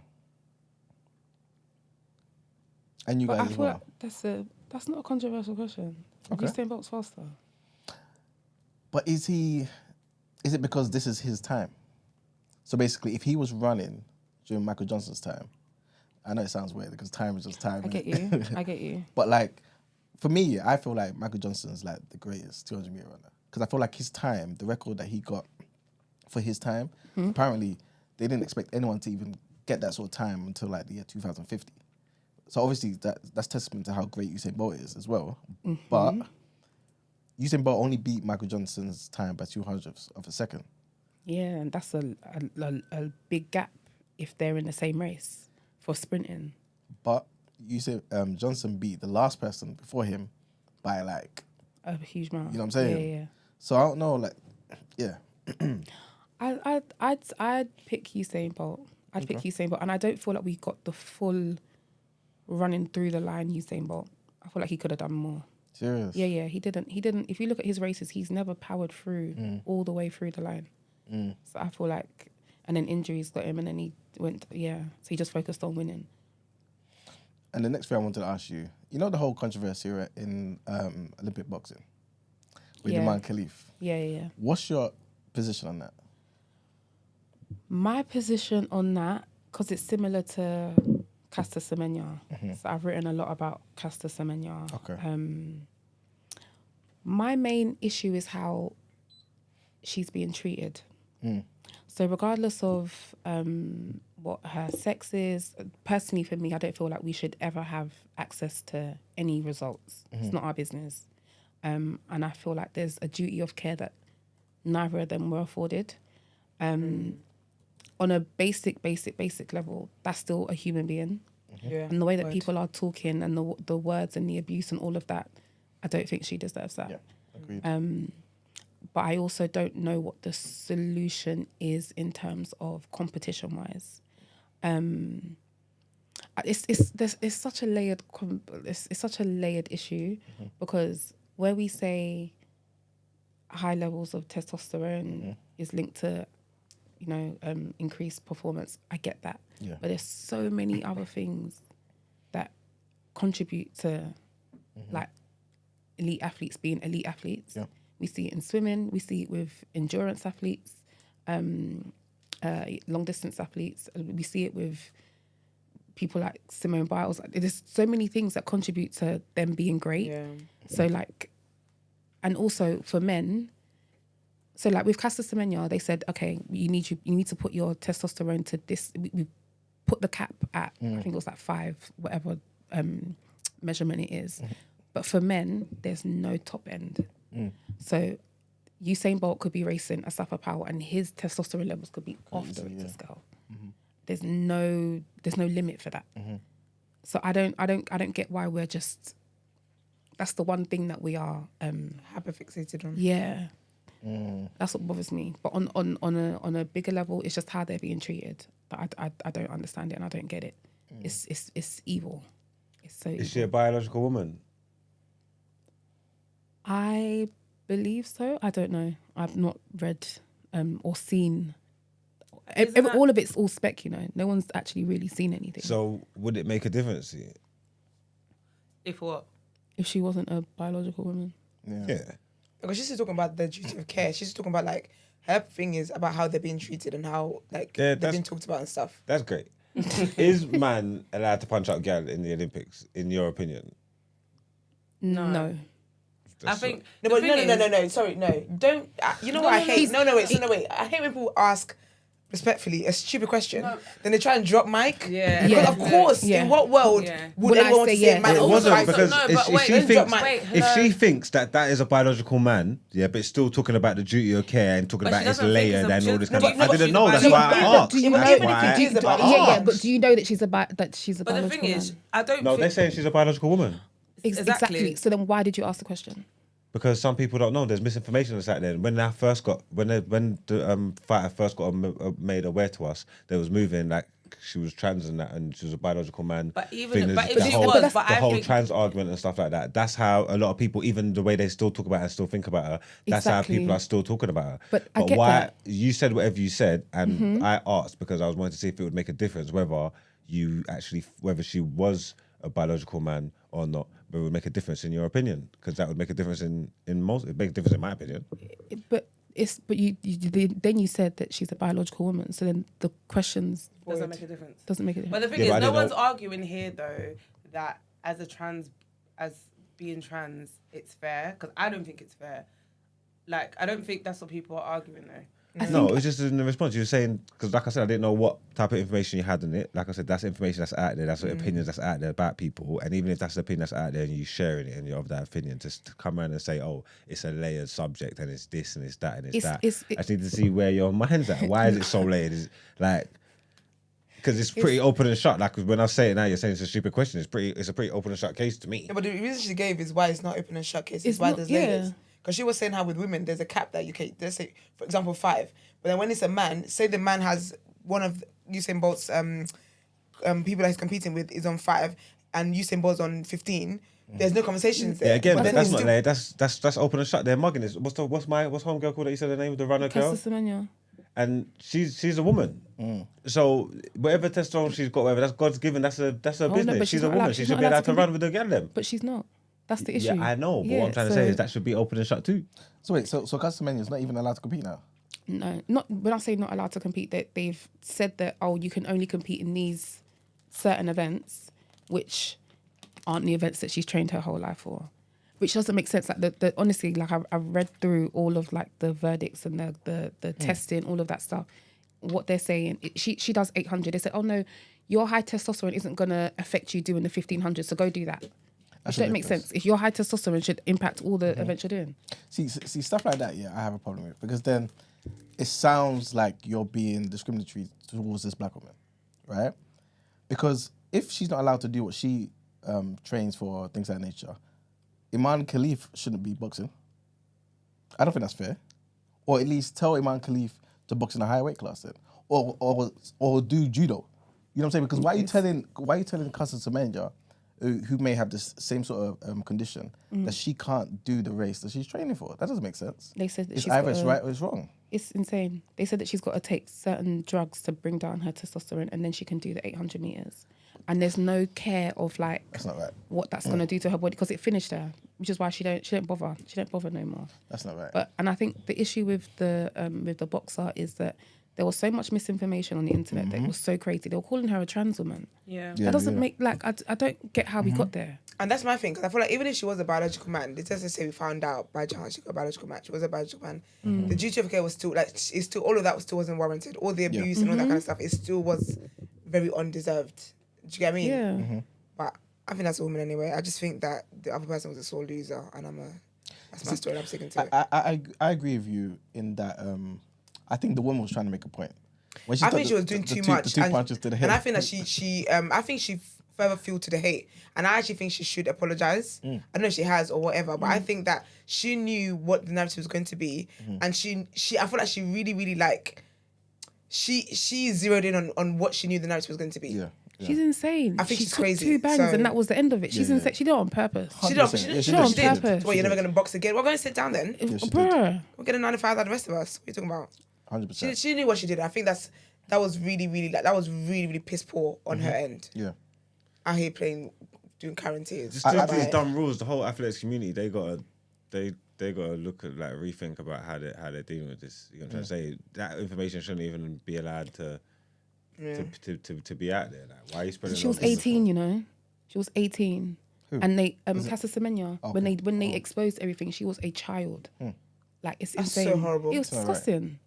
Disgusting. All right. Yeah, it's not fair because everybody's going to be different. But if they're biological women, what do you want from them? But this Why are you is the shaking thing your though, head Mark. for? They just stop saying that. Because this Right, the stop thing, saying that. It's not when you keep saying she's a biological woman, right? That's what they said. Who's they?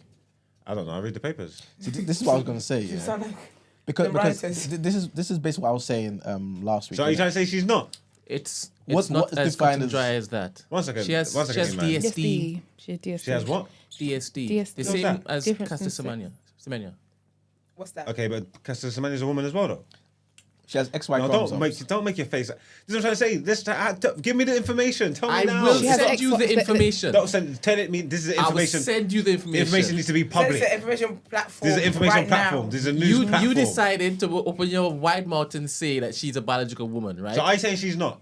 What's she? Because I don't like, and as Lillian and Emmanuel are saying, I don't like how it is that she's being treated. That's why I'm not saying anything now. I want to send the information to you, and then you will see why it is I'm keeping stum. But you're a joker though. You're a comedian for that. So You're on a with morning Caster- show. You're gonna be sending emails afterwards. Okay. It's only because of recent, apparently they are now suggesting that the team was told that this is the advantage that you have. These are the chromosomes that you have, and they deliberately kept stum and continued. That's what is the latest update. Is that a bad Elaine thing though? Khalif. Yeah. Is that a bad thing though? No, yes, it's a bad thing. Is that a bad thing if she's still a biological woman? What is You a keep biological saying woman? that. What's What is a biological woman? Because they're gonna start talking about chromosomes, Chromosomes, right? So Yeah. apparently XX is women, XY is men. But have we ever found cases where women have XY, sorry? But then you Caster wouldn't Semenya. but then you wouldn't be Apparently. considered Exactly. But according to biology, she wouldn't be considered a woman. You'd be considered She's maybe considered intersex. intersex. Yeah. You know what I'm saying? So Did you intersex Olympics? no. No. So if Not you're yet. raised as a woman, then like if if someone's born as with XY chromosome, Yeah. what makes the parents raise them as a woman? The genitalia. Okay, And Exactly. and the fact that they have XY chromosomes. Was you born with female So- genitalia? She's got internal. testes. This is why I said that it's. I don't know what the solution is. Yeah. That's what I said initially because she has. We shouldn't know this information For one. Yeah, yeah. because it came out when she was 18. Like they bullied this little girl, but she's got internal testes or Yeah. whatever. But everything else from the outside, she's a woman. okay. But then the way that made people attack her was because she's built A bill. her like how her image, like that's what made people get at her. See with the question. thing with Caster Semenya, yeah, I don't know anything about that, right? I only remember what was happening in real time at the time, innit? And I just thought, that's a woman, you're being bad, this, that, and the third. It's only the other day, I think, like last week, in a Discord, someone was telling me, oh, it's the same case with Iman Khalif. But my thing with Iman Khalif, right, is if she's got XY chromosomes, there's certain things that trigger male development. That's just a biological fact. And that means certain things, like you mentioned before, she's got testes. She's developing testosterone. She's able to do certain things and develop. Puberty would be like a man, right? So she'd be taller, wider shoulders, certain things. This is why you look at her and think, okay, there's male features here. So there's going to be certain advantages that the other women who have XX won't have. And this is where the issue is. But do you feel the same about Caster Semenya, right? Yeah, if now that you're telling me it's the same sort of thing, yeah, I do. I thought you had black bias in you. No, I did before. You did it in the last segment, okay. Okay. But I have to be consistent though, you know what I'm saying? But I think with Caster Semenya though, at least it's running. It's the combat sport. And I think, No, man, I think it's the same it's a thing. bit different. I don't think just because you're playing chess or just because you're playing, like, if we're gonna have a rule, we're gonna have a rule. Period. I think No, the rules no, should no, be but there. I- Do you know what I mean? Just because Yeah, you I see agree. running as like, just because you might see running as less Yeah. or less impact, doesn't then mean okay, we're gonna allow it here. Yeah. Here we Yeah. can't. So if we're doing a rule, we're doing a rule. Regardless whether you're a Period. ballerina dancer, And whatever the I- case is. I agree with, I but agree. I understand your thought process in the sense where because it's combat sport, that also does impact strength. So I 100%. get why you would. I'm not saying that it's Like it's justifiable, but it's Yeah, justifiable, exactly. but obviously a combat sport and strength and size and stuff will come into play in comparison to running. If the development of the testosterone is going to put you as like a major advantage, and obviously it's an outlier, it's not normal, then maybe you shouldn't be allowed to compete. I think that's how I would it though, because I've got a dream. Yeah, but it's like, But if it is you, unfair, even though. if you're like, See, next time you speak to God, whether you create can, myself. I don't know whether you're intersex or you got tested, even if you're not, even if you're just a natural woman, however it works. If say women's testosterone's capped at a number, let's just say it's 20, but you produce 220. Even then- if that's natural, So should they then be with the men's then? Nah. Why not? Because, nah, still not even. Okay, And you even if shouldn't be they- allowed to if- compete though. so even if they're gonna it's be- too unfair, isn't it? And that's the problem. This is the thing. So, can I just say also with Caster Semenya, she wasn't like smashing world records. You know, she wasn't. She never hit any. She was nowhere near the world record. It's just that everybody else that she was competing with at that time was dead.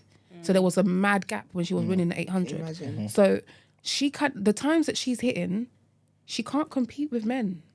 She can't like it's. As in she's they would win. Yeah. differently. So I don't get what the solution would be.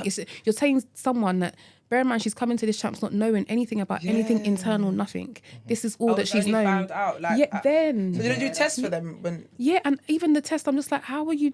What kind of invasive thing are you doing to do you know what I mean? To a That's horrible. child, and then you expose it. That's But uncomfortable. fair enough. But then it's like, okay, cool.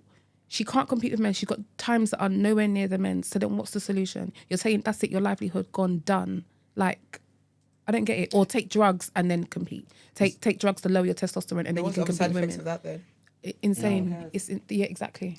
It's sad, but then, and I fully understand what you're saying, but then what would you say to the women who have XX chromosomes who are saying, my dream is one day to be a gold medalist. I'm never But gonna whilst this person's here, I will never win. win. I'll never win. It's What about no my matter dream? what I do, no matter how hard I work. Don't look at me like that. Because you know I was gonna say step your pussy game up. but I physically can't. Like I physically cannot. You know what I'm saying? Like It's sad. a I tough feel like one. it's sad for all parties. Yeah, it is. Yeah. I think I just think it's wild though, like how we can say like if you got XY chromosome and you're a woman, you can never have the dream of being an athlete, or that's deep to tell someone. Yeah. Or if that's their talent, that's their gift. Because I think of like purpose, and I know how deep it is, like what purpose is, and to not chase that, to not follow that, and how miserable your life could actually be. And I'm just like, that's wild. But then are those cases like a lot where you can then have your own category? No, and it's the athletes that they're singling out are Black African athletes. So there's been yeah. So there's more cases of this. Yeah. Wow. Yeah, there are, and they're still not shy about exposing the names of the athletes, and you kind of get the vibe of it anyway because they stop competing. They're not allowed to compete in their events. Yeah. But is the Olympics committee kind of enabling this? Because from my understanding, it's the is it the IBA that basically found out that when they did the gender identity test, she had XY chromosomes, right?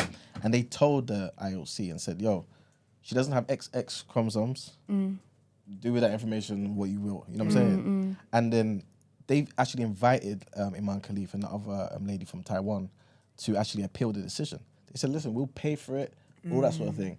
And the Taiwan lady, I believe, didn't accept. Iman Khalif tried to, was in the beginnings actually trying to appeal it and then stopped. Because once you appeal it and the decision's made, then you basically accept it legally that decision is binding. You know what I'm saying? That's the argument anyway. So now you've got a situation where the IOC are not really taking on board what the IBA is saying. But then people are saying, okay, IOC, just test them yourselves then.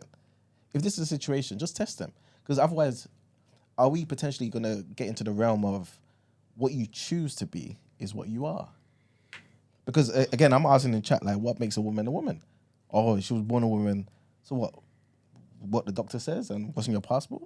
I just think that human beings are just so unique here that even these, oh, you're a woman if you have XY, you're a woman if this, you're a woman that, that's all social construct. What is the That's XY what it's stuff? exposing. Like the way that you're saying that this is, if you're a woman, if you have this checklist, Yeah. basically, there's a social construct in my opinion. Like it's come from other human beings. Yeah. And I feel like if we look back in time and look at history, I'm sure that would have changed over time. Do you know what I'm trying to say? So I don't think it's binding. I don't think it's binding that you've told this woman who's got XY chromosome that no, actually, technically you're a biological man, and so she should go forth now and live her life as a biological man because you've said this. But then what do we know in 100 years' time when society moves, like in 100 years' time when you don't feel like you've got more knowledge now, you've got more of how to actually identify a woman, then that poor woman who missed out, her situation would be different then. And I'm sure if we look across time, like when we look at different situations in society, social issues, like so many things in society, it's always changed because it's not factual. It's not actual factual. Even the things that we're like, oh, that's a fact. That's a fact that was created by somebody else. It's not fact. That's not. It's not fact. I hear you, but the things that make us say someone's a woman and someone's a man is based on what? The genitalia and things of that nature, right? And how you develop, your body develops. Men don't grow breasts and things of that nature, right? And all of that stems from the chromosomes because that's what gives the cells during the developmental stages the information to go and grow in a particular way. You know what I'm saying? So that's why we look at X, Y, and XX. You get your X and the Y from your dad. And so whatever comes together, it sends the information. Sometimes along that way you have mutations. Things don't work out as they should, right? But then these women though that have had the XY chromosomes, have they not had female features? Because if it's a thing where the way their build is, like people used to call Serena Williams a man. Yeah, but she got XX. Yeah, but they still were like, oh, the build. Do you get what I mean? So if I've got a build like that, but then I still have all the female features I'm meant to have, and you're telling me I've got XY. But I get what you're saying, but with Serena, Do you get what I'm trying to say? Do you know why that's a great point? because, like I said, the reason why they got Casta was because of how she looks. So there could be women amongst the pool who just look more feminine, should I say? Yeah, basically, yeah. We're not. No one's saying, wait, hold on, test that, because that's how they got her. That's literally how they got her. So I don't get it. So like you said, Serena, she's got XX chromosome, but people would say that her. Do we know that? Do we know? We don't know that. Do we know that? Oh, let's I mean, But that's what I'm saying. No, but as in the only reason why, like, we don't know that because she hasn't been tested. As in, we're just assuming. The same way, the only reason why we know, like you said, Because is because they tested. tested her. It's not like everybody's. Yeah, been 'cause tested that's the I'm thing. sitting here, I and could it's not a be requirement, XX. right? And that's you get my it? thing. Yeah. That's my thing And about that's this the whole thing racism about bit. it's the fact that because you might actually text. I look feminine, right? You might actually test me and find out I've got XY chromosome. So where do you go from there? No, you don't know that. No, because what you cannot know that. No, the reason why I'm saying this is because it will manifest in a particular way. So what happens is You don't know my life. You don't know what my body is saying. No, but it happens. Like if you look at all the people who have XY chromosomes that are women, right? They all develop in a Why do particular air way. quotes? No, because it depends on what you consider a woman. They all develop in a particular way. So a lot of them, they can't give birth without assistance, right?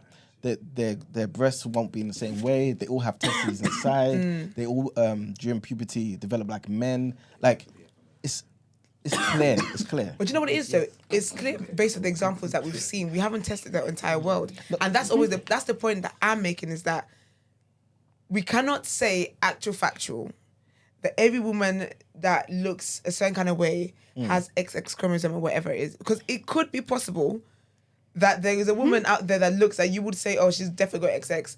That might not be. Like, we don't know.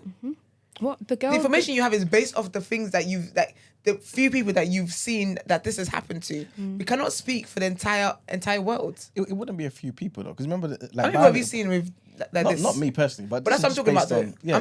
That's what I'm talking about though. But anyway. But what I'm saying is, it's based on biologists doing their research. Like, again, I was watching a video with this Biologists. same biologist, who's at the University of Manchester, and she was talking about the fact that everyone who has these conditions, when they after puberty, 50% of them, based on what happens during puberty, decide at that point to identify as men.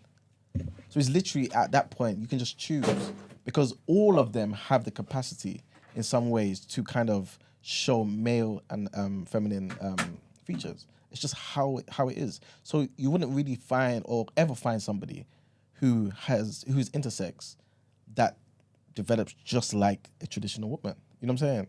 But it's bad though.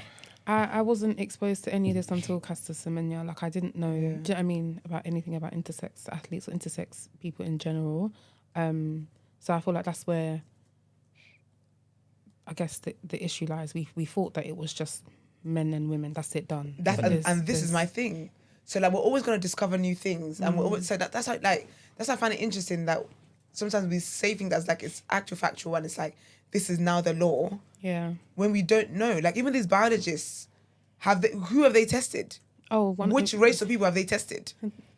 They tested. Do you get rats. what I mean? When I was reading the Caster Semenya one, They tested rats. They were testing rats in terms So of. not even monkeys that they claim that we come from. Do you get what I'm trying to say? Like, so even if you say like, oh yeah, for biologists, they've done their research. Not exactly. We're seeing them retracting everything about COVID and whatnot by the day, by the moment, by the hour. Even these people, we cannot look at them like, oh, they're the smartest one in the world and they know everything. It doesn't work like that. They stay retracting statement. They saying actually this thing that we thought, actually we got it wrong. They're not above mistakes as well. And also, which people are they testing?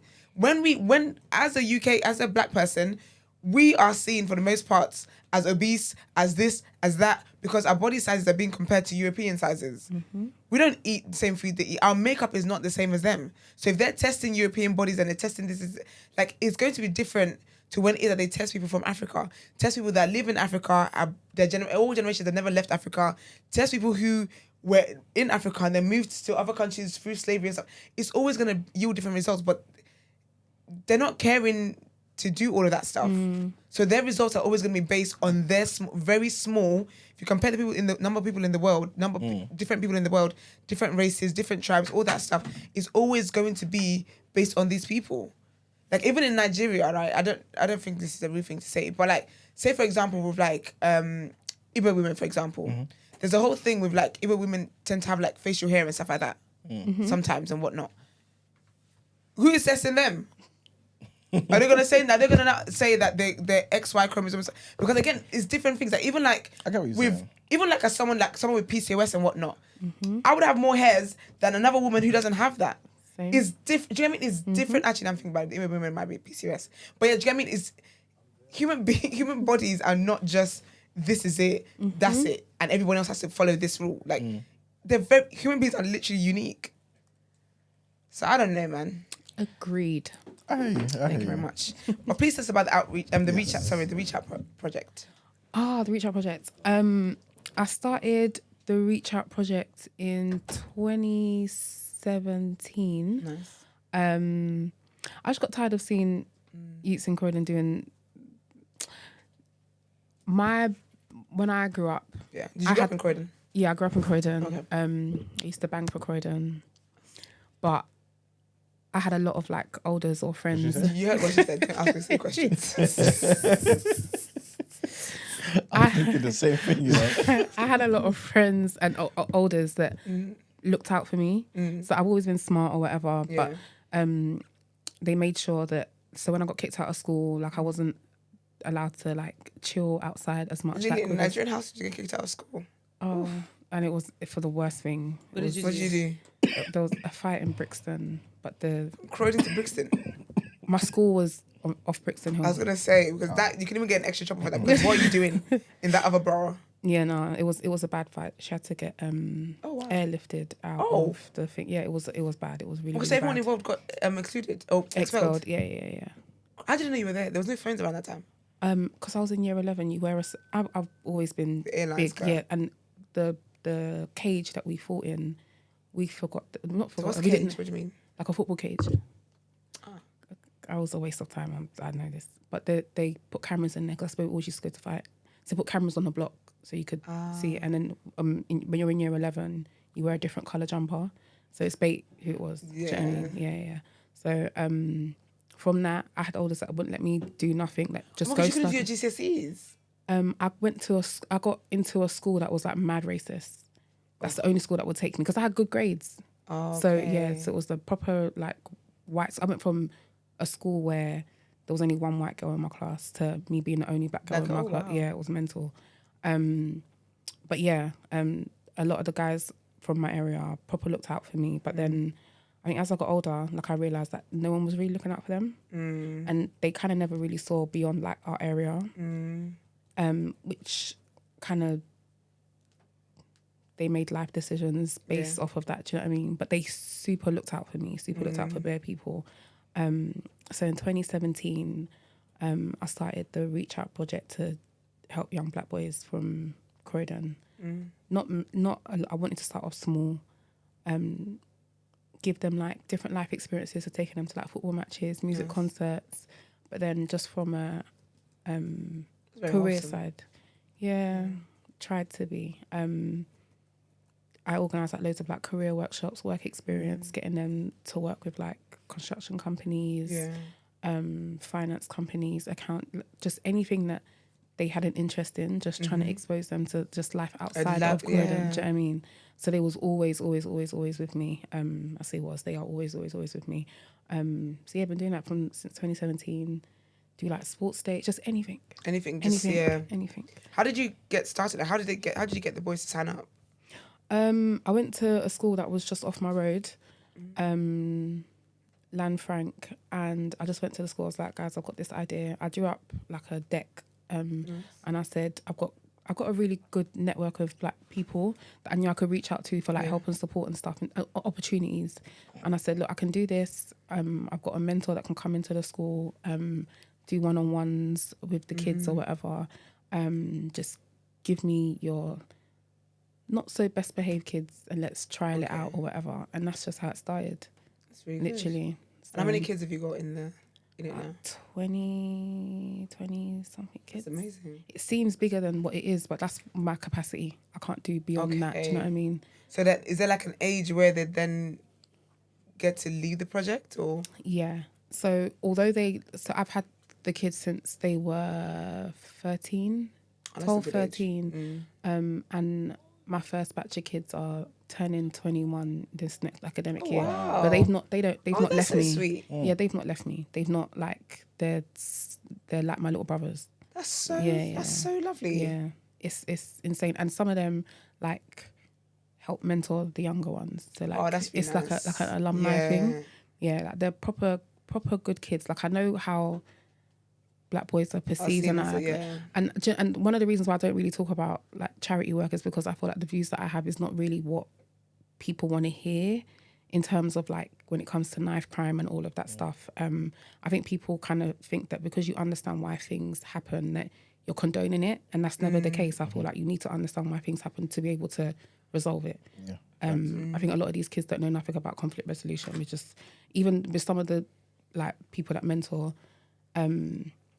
when they say, yeah, put knives on or whatever, like they should go and fight, you're still teaching them that violence is the result, is the result for, do you know what I mean? So there's just bare things that's why I just do the work. The small group I've got, focused on them and done, do you know what I mean? But yeah, since 2017, been going strong. That's amazing. Well done. Thank you. How would you say things have been in terms of like funding and just in terms of getting things done from when you first started to now? Because this is almost basically the tenure of the Tory party. That whole... I don't get funding. Okay, so I self-fund. Everything comes from my pocket. Yeah, everything. Everything. People do donate. People donate like whether it's like football tickets, like just this Saturday, FA gave me tickets to send young people to watch Man City, Community Shield. But it's stuff like that. That's how we keep afloat. But literally, it's just it's me.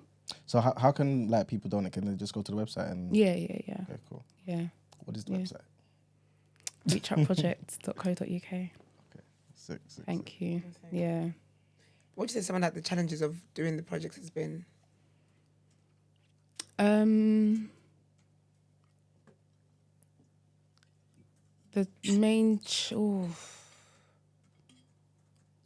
funding stuff aside, I think because I'm not a youth. I wasn't a youth worker. I've always worked in finance. I've always worked in corporate, and I just wanted to do this, and I went in blind, so I didn't realize like how much trauma was being placed on me.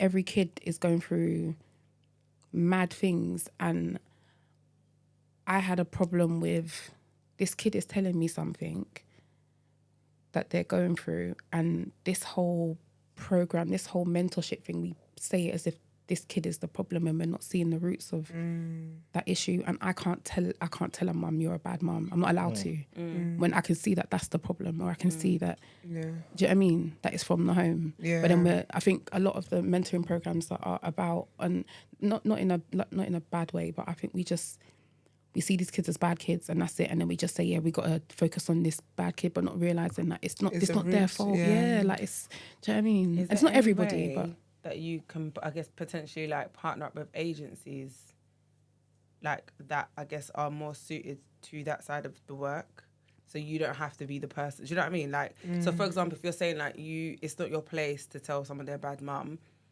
because that's not what you're there for, but maybe there's an agency that you can refer them to that can maybe like, do you know what I mean? no one's you're not even allowed to like.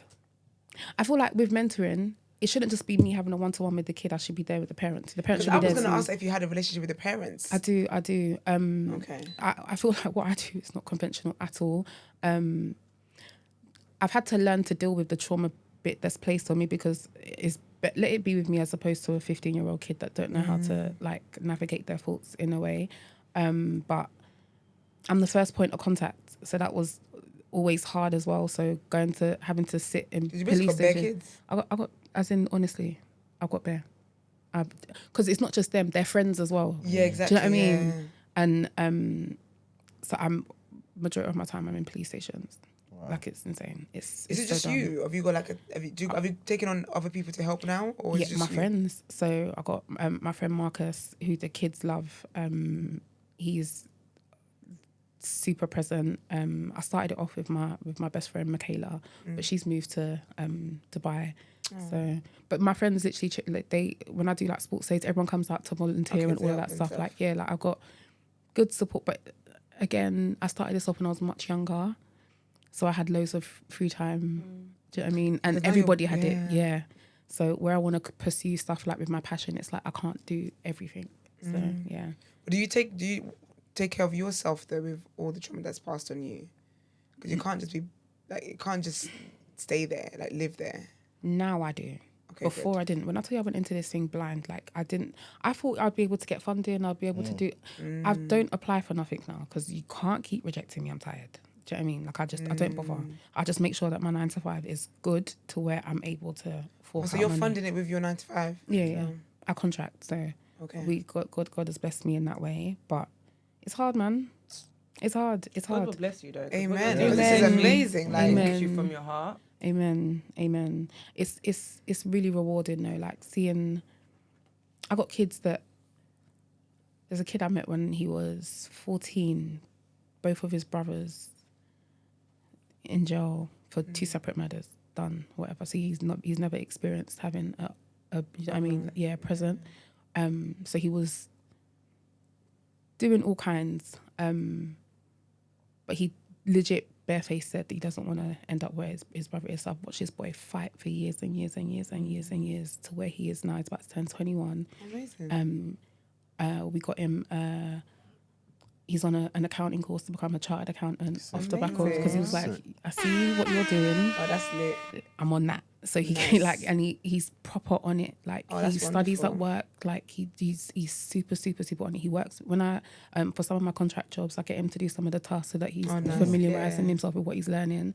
But stuff like that, like I can never stop. I can never stop for That's just beautiful. someone like Yeah. him. Yeah. Proper sick. I'm Lillian. You try. That's big work. The website's on the screen, right?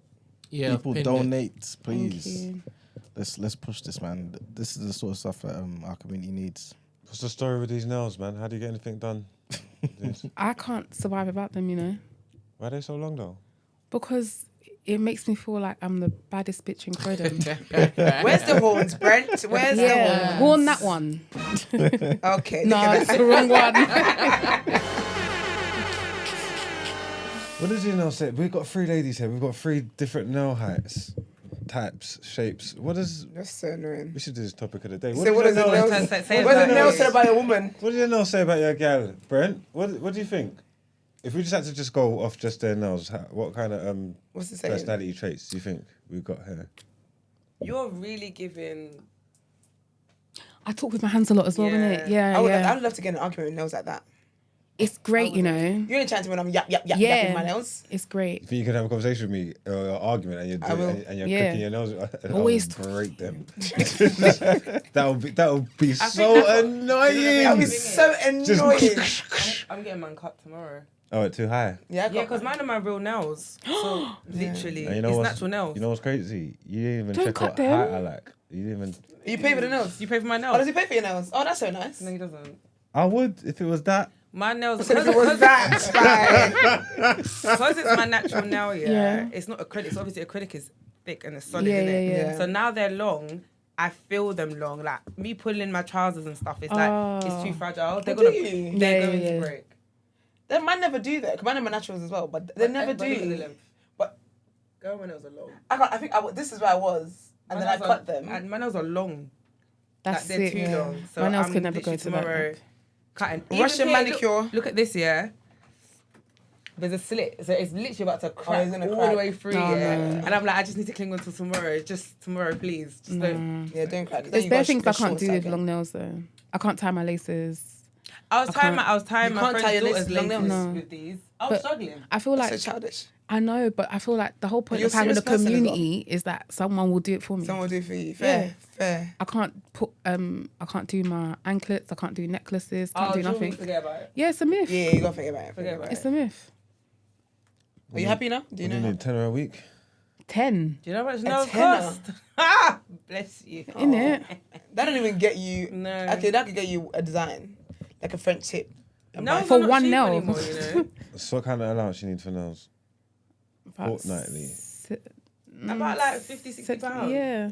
What, every 2 I'd give you 3. Yeah. Every 3 I'd take it 3 3 weeks. weeks. It's definitely 3 weeks. Mm-hmm. Yeah, it's everything. Give me money. So £50 a month. Show me the money. Oh my god. Yeah. Yeah. That's the starting price. You'd be doing it if it's every 3 weeks. You'd be doing it once a month. It's £50 a month for nails. That's the basis. Though. If you want her to have like nice, pretty Design. Yeah. You want to design. You know You what I gotta mean? Yeah. Give me money. I don't Nice want shape. nails. I don't want designs. I just want You're block cheap. colours. Block colours. Shut it all down. Oh god. Yeah, well, yeah. Who can make you get the Jamaican flag colours? Give me the money then. This one red, the other one yellow, the other one green, or whatever the colours are. If you want me to start picking colours that you like or whatever, Pay for it. I will. Let me see. Let me see what we're working with here. Yeah, I'll get involved still. I'm going tomorrow. So hello. It's an investment, huh? I'm going tomorrow. What's that? You heard me. I said I'm getting them done tomorrow. So hello. So I can pick the design. Hello. tomorrow. Hi. You hear me? Right, we'll talk about this after. Can you imagine? Where is it? What's your desire for the project? Like, what's your dream? Where do you want to take it? Brent, stop. Why? A question just popped into my head. If you fully had a man, would you take money from mugs? No, A mug? come on. I'm not taking money for guys. Hold on. I'm not really going to take money from Marks to get my You nails see how done she had to say anyway. that? No, but I wouldn't. What does that mean? I wouldn't take money from Marks unless Marks was my man. If a man puts money in I'm my not that account, kind of there's girl, no you know. refunds on my side of town. I don't. So if I was offering, I'd just set up a A pot, a Monzo pot. I just put the money in. But it. why? You wanna use it. No, do you know what it is? I'm not gonna lie. I'm a firm believer that everything is transactional. 'Cause Oh, really? 100%. Well, I don't think like that, boy. I do. You're gonna want something in return. Not with mugs. One day. You're gonna back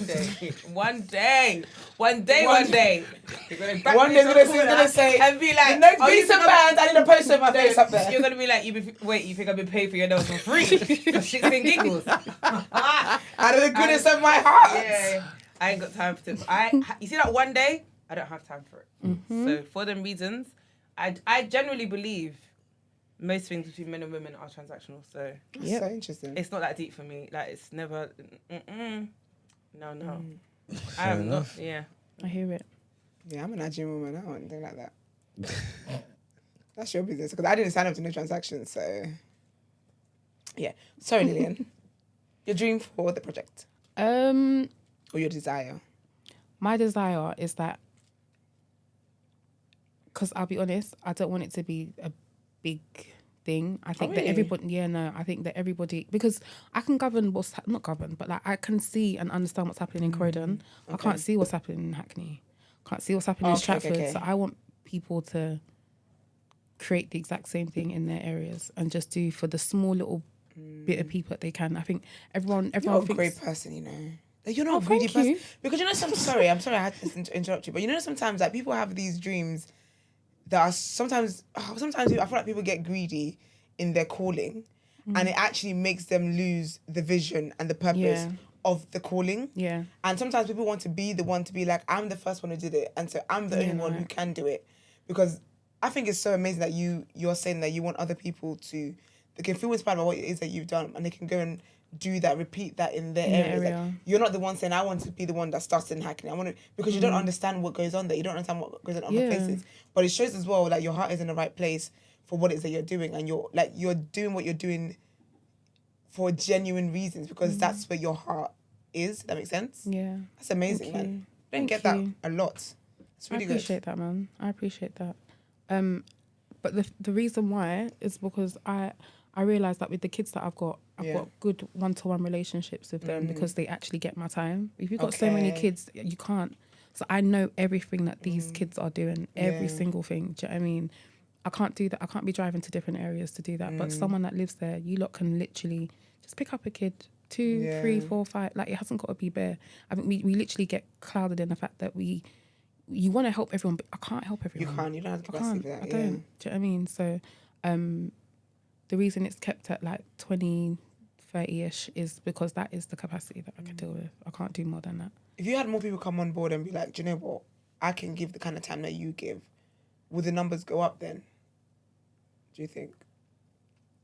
Yes. Because between you and Marcus, so do you both oversee like the 20 kids? Yeah. Okay. Yeah. So Yeah.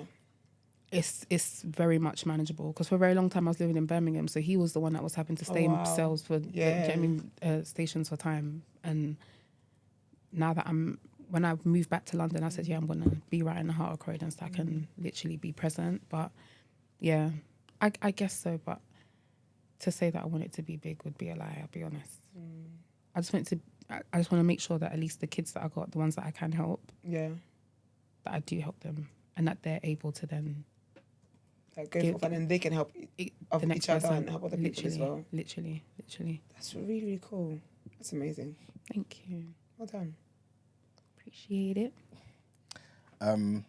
We do ask our guests quite a few questions before they leave. We do. Hey. No, these are lovely lessons. Yeah.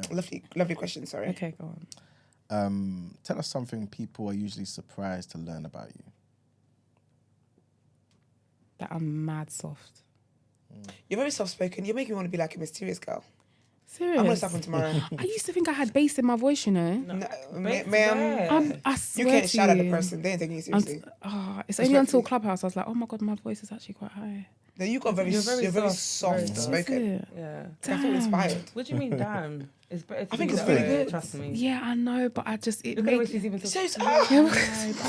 No, you deserve like princess treatment forever. right? Like you're very like just. No, you are. You're giving soft, babe. You don't want Is to be like it? Yeah. People normally think I'm tomboyish. No, not at No. all. I mean, well, from before. Okay, maybe I've changed, but I feel like You're very soft. now I'm trying to evaluate my life. I've always thought I was. You thought we were gonna be surprised. Nah, I'm surprised hardback. to think that you thought that. That's a real surprise. I had Yeah. that delusion then, but yeah, I'm very very much soft. I talk bears, but I'm very soft. Nice. What would you say is your biggest life lesson? My biggest life lesson, capture every moment, because I never used to. So I used to be really, really, really big. So I never used to go out or whatever, and I used to miss everyone's big life moments. I didn't go to weddings, I didn't do birthdays, nothing.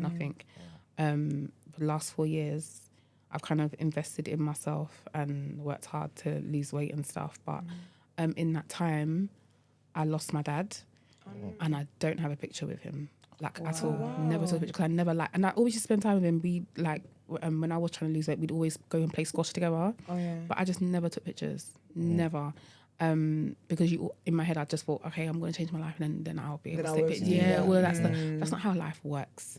So and he passed suddenly, but a lesson. My birthday was last week. Happy birthday, Carl. Happy birthday. Thank you. What date was your birthday? August 9th, Friday. Oh, I'm August 2nd. Love that. I love that. I liked you. Two of my best friends gifted me a painting of me and my dad. So that just yeah. So that's beautiful. Yeah, no, I bawled, but I would. The lesson always just capture moments. It doesn't matter how you feel, you look, or whatever. Like just you're gonna appreciate it as the years go on, and I've learned that. So I take pictures. So interesting. Every time. I like that one. Because I always feel like I need to live in the moment. So I don't be taking pictures and stuff like that anymore. I think I want to get a Polaroid camera though. Because remember back in the day we used to have like the little albums and stuff like that. I think I want to invest in one. But you can do So I can both have all of though. You can live in the moment and still take the one picture and done. Do you know what I mean? Because I don't when I'm in like concerts or like athletics, I take my one picture and then that's it. I'm here, I'm there, and I'm present. Like I got a big thing about being present in moments. It's a big thing for me. It's beautiful. Also, we have one last question. Yeah. This is basically a question from the previous guest. So we're going to ask you to leave a question for the next guest, right? And their question is, if you could have a conversation with your 10-year-old self, what advice would you give to you?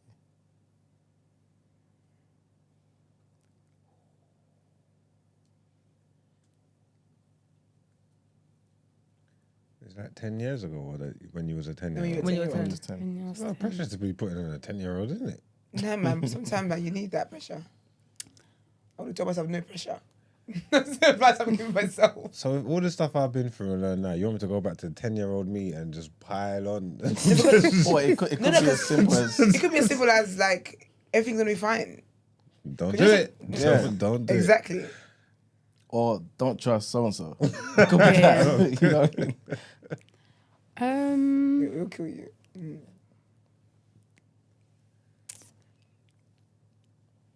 10-year-old Lils. Or what piece of advice would you have liked to have heard when you was younger that you think would have saved you a lot of trouble? Up? Yeah. Yeah. Or steered you in certain directions?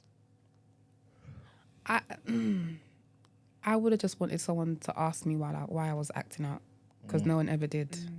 So I think that's I don't think I'd tell 10-year-old me anything. I think I'd just speak to 10-year-old me and just... And listen. Yeah, and listen. I think that's what 10-year-old Lillian needed. So precious. That's what I'm saying. Oh, guys. So lovely. All right, so what question do you want to leave for the next guest? It could be anything. Mm-hmm. Ask your next guest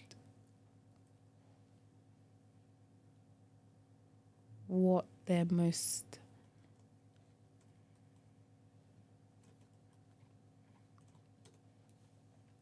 Ask them what they did for themselves this year that made them proud of themselves. Like the one thing that they did that was like, no, I did good there. Okay, cool. What's yours?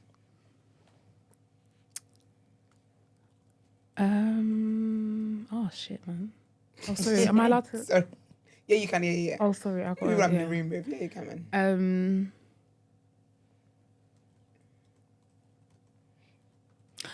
My bucket list stuff. So I got a because I never lived life the way I wanted to. I told myself this year I wanted to do a photo shoot for my birthday, and I did that. Sick. You did that. Well done. I was really happy, and I had like my best friends there to take pictures with me as well. So Oh, that's sweet. yeah, Oh, that's nice. Yeah. Your bucket list is like stuff like, is it adventure stuff as well, like skydiving and stuff? yeah. I'm an activity babe, so like I Okay, started yeah. hiking. I Okay. went to whatever country I go to, I try to like do like an excursion or some sort of thing. So Okay. yeah, because I never used to travel, so there's Okay. bare things on there, bare things. That's amazing. I pray you get to do all of them. Amen. Amen. Amen. That's amazing. Thank you so much for joining us. We really, really appreciate. We appreciate your Olympics insights, Mm-hmm. Thank you. and also just knowing everything that you do. And as we said to people listening and watching, the link will be in the bio as well, and it's currently on the screen. So please kindly donate to Lillian's project. It's absolutely amazing what you do. But please let people know just again what the website is and what your socials is as well. Okay. So the Reach Out Project website is reachoutproject.co.uk. My socials is Lilz TIL. That's LILLZ TIL, and that's on Twitter and Instagram. And then you said you're a journalist as well. So where can they find your writings and stuff? So the Inside Lane UK on Instagram, and then the website is theinsidelane.co.uk. Wonderful. Thank you so much for joining us. Really Thank you, appreciate it. guys. Hope you come back. I shall. Thank Good. you. Good. So what we do next? Headlines. Headlines. All right. See you later, girl.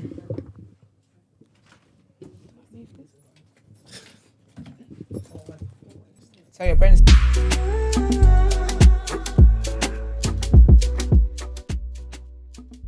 They might have to read it, didn't it? A reaction. What happened? Gosh, where is it? What are you talking about? Where's True the Headlines? I'm about to, innit? Oh, Oh, you thought I was leaving it? yes. Oh. All right, so next headlines. Trigger warning on this one, guys. A group of 4 men who beat up a man in Newham in East London so badly that he endured a brain injury have been jailed. Yeah.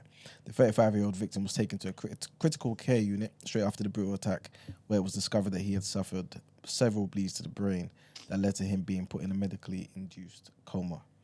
He was also left with a fractured rib, a fracture to part of his spine, a collapsed lung, and a fractured jawbone.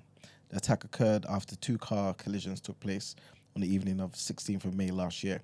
The suspects are said to have jumped out of their vehicles and dragged the victim out of his car before subjecting him to kicks and blows in an assault which went on for about 20 seconds. The victim was left motionless, face down on the floor, with Mackenzie, one of the suspects, coming back around a minute later and stamping on the head of this victim. After the brutal attack, the group of men stayed at the scene and rang the police, purporting to have detained him after he threatened them with a knife. And at court earlier this month, Mackenzie was sentenced to 4 years and 3 months in prison, while Andre and Lewis Jacobs were sentenced to 2 years and 3 months, and Pierre Jacobs was sentenced to 2 years. Next headline, trigger warning on this one. And sadly, man, a passenger plane carrying 62 people crashed outside of São Paulo on Friday afternoon, killing everyone on board. Dramatic footage circulating on social media showed the plane's fall and its destroyed fuselage in flames on the ground. Regional airline Vopas revised the number of fatalities up to 62 from 61 after confirming that another passenger was on board. It earlier said that there were only 57 passengers and 4 crew members on board. All of the passengers had Brazilian documents. Portugal's foreign ministry said that on Saturday, that one Portuguese citizen travelling on the plane died in the crash. It's unclear if that passenger or any other victims had dual citizenship. And our last headline takes us back to Africa, where Paul Kagame has been sworn in for a 4th term as Rwanda's president after winning 99% of the vote. Wow. Yes. Wow. In last month's election. While some hail Mr. Kagame for bringing peace and stability into the country after the 1994 genocide, others accuse him of running a repressive regime in a country where ordinary people are afraid to openly criticize him.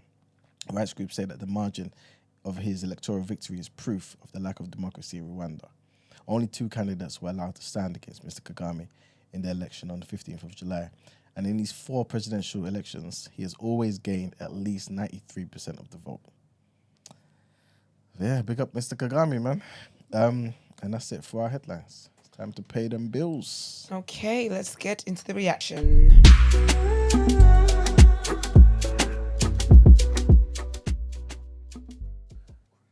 Welcome to the reaction. Where I read out your sports headlines, people. Oh, because you got something to say? No, keep going. This is going to be quick. I'm gonna say something for you to hear, but keep talking. I'm scared. Should your mic be muted? No, I was just gonna say there's nothing in there. Freestyle. You're so annoying. These are all new though, right?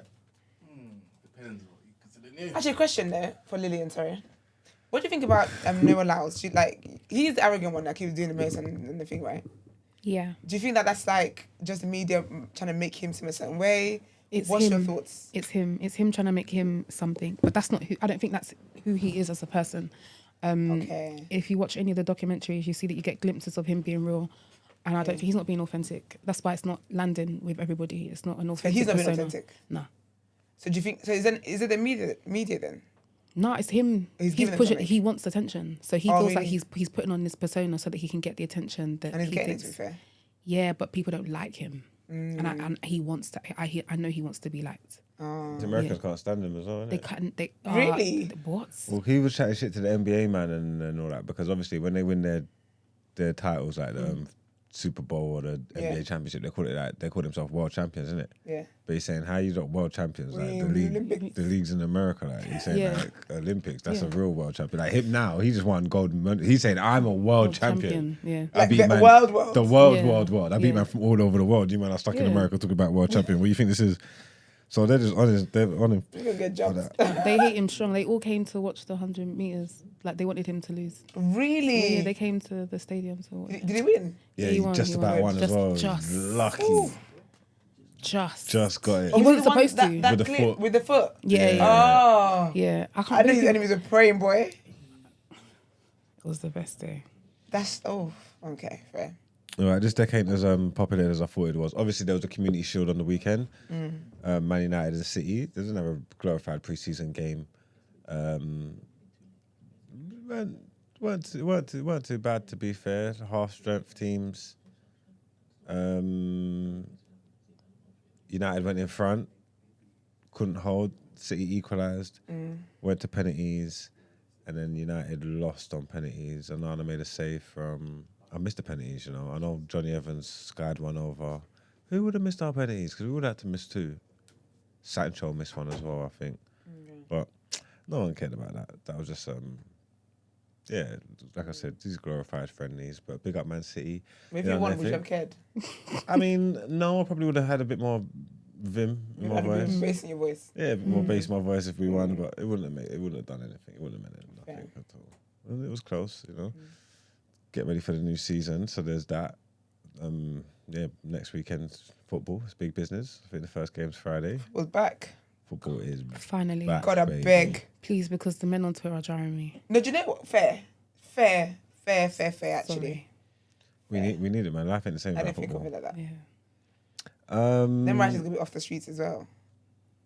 To be fair. All right, cool. In other news, have we got any transfer news? Delit and Mazraoui's been done. Double deal. Going to Manchester United. I believe it's 45 million euros and 15 million euros, both of them with add-ons. That is good P.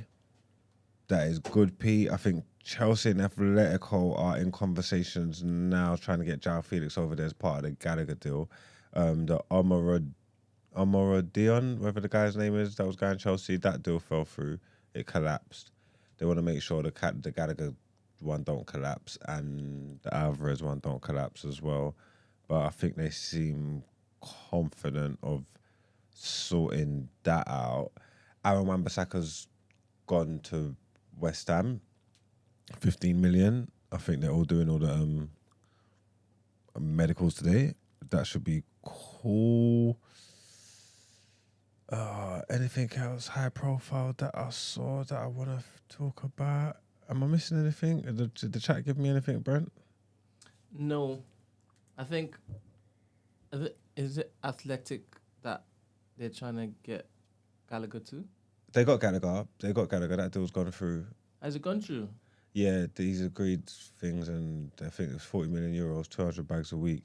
But there's stuff happening with Atletico now with these deals collapsing. They're trying to salvage it to make sure it doesn't fully all the way collapse. But I think they seem confident that it's going to go through. Neto's gone to Chelsea. Neto's gone to Chelsea, yeah, that's a big move. If he can stay fit, that's a dope move. He's definitely injury prone, but I think before the injuries and that, he's an absolute bad boy. Dom Solanke's gone to Spurs. I've never been under the Solanke hype, you know, and even when I say it, he always tries to prove me wrong, and there's people that's trying to tell me stuff about him, and for whatever reason, I just don't want to listen to it. He's decent, and he obviously definitely done his thing at Bournemouth, don't get me wrong, but I'm just not a Solanke, man. I just don't really... Yeah, I don't know what I'm missing. Maybe I'm being biased. Maybe now he's at Spurs, I could play him properly and watch him properly and get a full understanding of who this man is, but Solanke's not really doing it for me, but it might be decent over there. Wait there, so I'm just going through some things just to see if there's any transfers that pop out to us. No, I think that was most of them. Arsenal. No, Marino ain't gone through yet. I know you're looking at it. Is that his name, Marino or Marino? I know you're looking at him. I don't know where you are with that. Bruno Fernandes, contract extension. That's good. We've done that. Liverpool are looking at to break the contact. I can't say. I can never say his name. Do you know Zubimendi or whatever his name is? Zubimendi. That would be a good acquisition for Liverpool. It definitely would. And to be totally fair, and I know it's only pre-season, but Liverpool look decent. Liverpool actually look decent. This Arne Slot might be onto something. The way that they play, the way they're trying to move. Yeah. Liverpool look all right. So, yeah, they need their midfielder. So I'm hearing that they're looking at Zubimendi. Liverpool as well got rid of Carvalho. Carvalho signed a long-term deal with Brentford. I can't remember how much they got for him. Would that have been 20-something as well? I feel like everybody gets decent money for their players apart from United, you know. And obviously Arsenal don't know how to sell as well. Even though they used to be a selling club. But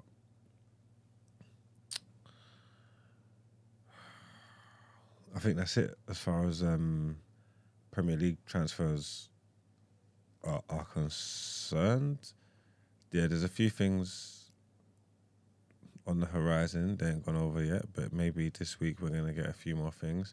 United still need to bring in a midfielder. If we can't get Ugarte, then we might have to go to like Fofana or Sanderberg or one of them man there. But I think we're definitely going to bring in another midfielder. So there's that. And Nico Williams still ain't sorted out the Barcelona one yet. I don't think it's a case of wherever he wants to go or not. I just think they might need to sell, or the finances involved need to be sorted out but there's definitely that. And that is all I can muster. That is all I can muster so far. Cool. All right, we're going into our wrap up because I don't believe there's.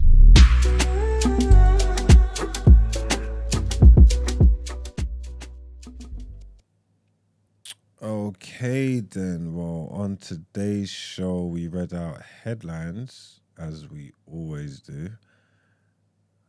Can't remember the ones that was really gripping me, but topic of the day, we spoke about xenophobia and all the stuff going on with Miss South Africa, with her being white and whether it seems right or not, which was a really interesting conversation. Very, actually. Yeah, and we got to see the scope of our show because, our South African correspondents called in, just to let us know what the temperature is over there and how they're feeling in the South African streets, which is great. Remember, though, he won't speak for all of them because the other ones cussing him in the chat saying that he won't really, he was a sellout. So... See, there's beef everywhere, man. Everywhere, man. But we've got to have these conversations, man. You get me? We've got to have these Exactly. conversations to put the world to right because there's people on every side and they all need a voice. Word. You know what I'm trying to say? Depends. Yeah, well, that's true. Well, obviously, Kamala Harris was saying that there's too many civilian deaths in Gaza. And Biden explained why he dropped out of the White House as well. We was doing all that stuff. Word on road. Can't remember it particularly. You know what I mean? Esther done a great job. Thank you. It was a great job. Of course, it's never me. Yeah, but for whatever reason, nothing stuck there. Yeah. We've had a wonderful interview. We did. Yes. Big with up, our Lillian. great guest, Lillian Okolie. She does her thing. But With the camera on her, she's clapping. one job. Oh, sorry. Gosh, Sorry. can't get the staff. With her amazing nails and her big heart. She's doing wonderful Absolutely. things for the community. She Big her really up. is, Please man. make sure you check that out. You get me? Look Please. into it. Gotta read up on some of her articles, journalist and thing, track and field thing. Come on, man. Kill two birds with one stone. Okay. Oh, that's right. And that was, look at this thing. I've done a proper bad job. Because like recently, yeah. See, like when we're going through the show, yeah. Yeah. I understand this is coming in it. Yeah. So like I always bullet point Yeah. a few things, especially some of the headlines. I won't say all the headlines, but I'll Yeah. pick The on. ones that stand out. Do you know what I'm trying to say? Yeah. So I can wrap this up. I think you just wrapped up. I think that the I was reaction drowning. thing. I was threw you drowning. off. I was drowning the seed there. I don't know none of the headlines we read out. I think I could see that. I saw that. You got the coming out one right there. Well, you gotta get there. Not bad. But that's the thing. That's the joy of TDA. It's an everyday show. You know, at the end of the day They gotta gotta end. end. So Yeah. And we did that. we did that. So there's that. So yes, please follow us on social media. The Day After TNB on Instagram, Twitter, Discord, and on TikTok. Also, is the Daryl Blake tour closed now for Saturday? I think there are a couple spaces left. Okay, a couple really means two. So, if you are interested in going on a black tour, Black History tour around London with us on Saturday from 12 to 3 p.m. with the amazing Daryl Blake, please do the needful. Message E-Man, on Instagram. No, message the Day After page, the Day After TNB on Instagram and stuff. And then we can get you on the list. But if you're on the list and you can't make it, please don't take up the space for shits and giggles. It's very, very limited. And Daryl is being very, very kind and loves us so much. He's doing this for us. So, yeah. But I'm really looking forward to it. It's going to be really, really fun. Love Black History. Yeah. And Daryl's a great teacher. Because I don't really listen to... Because when he came and did the lecture for us, I didn't listen to my lectures like that. So big up Daryl every single time.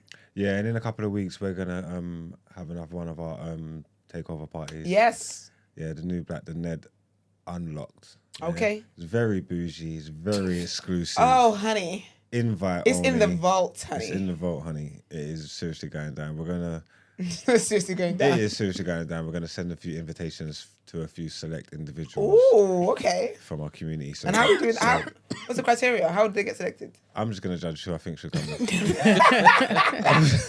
That's all I'm gonna do. Same like with Daryl though. Don't RSVP and say you're pulling up if you're not pulling up. Because spaces are limited. Spaces are child. limited. Child. Very. You know what I'm trying to say? Let me It's see. serious. It's a celebration. If you RSVP and you don't make it, you're blocked. You can never come run these parts again. Hundo.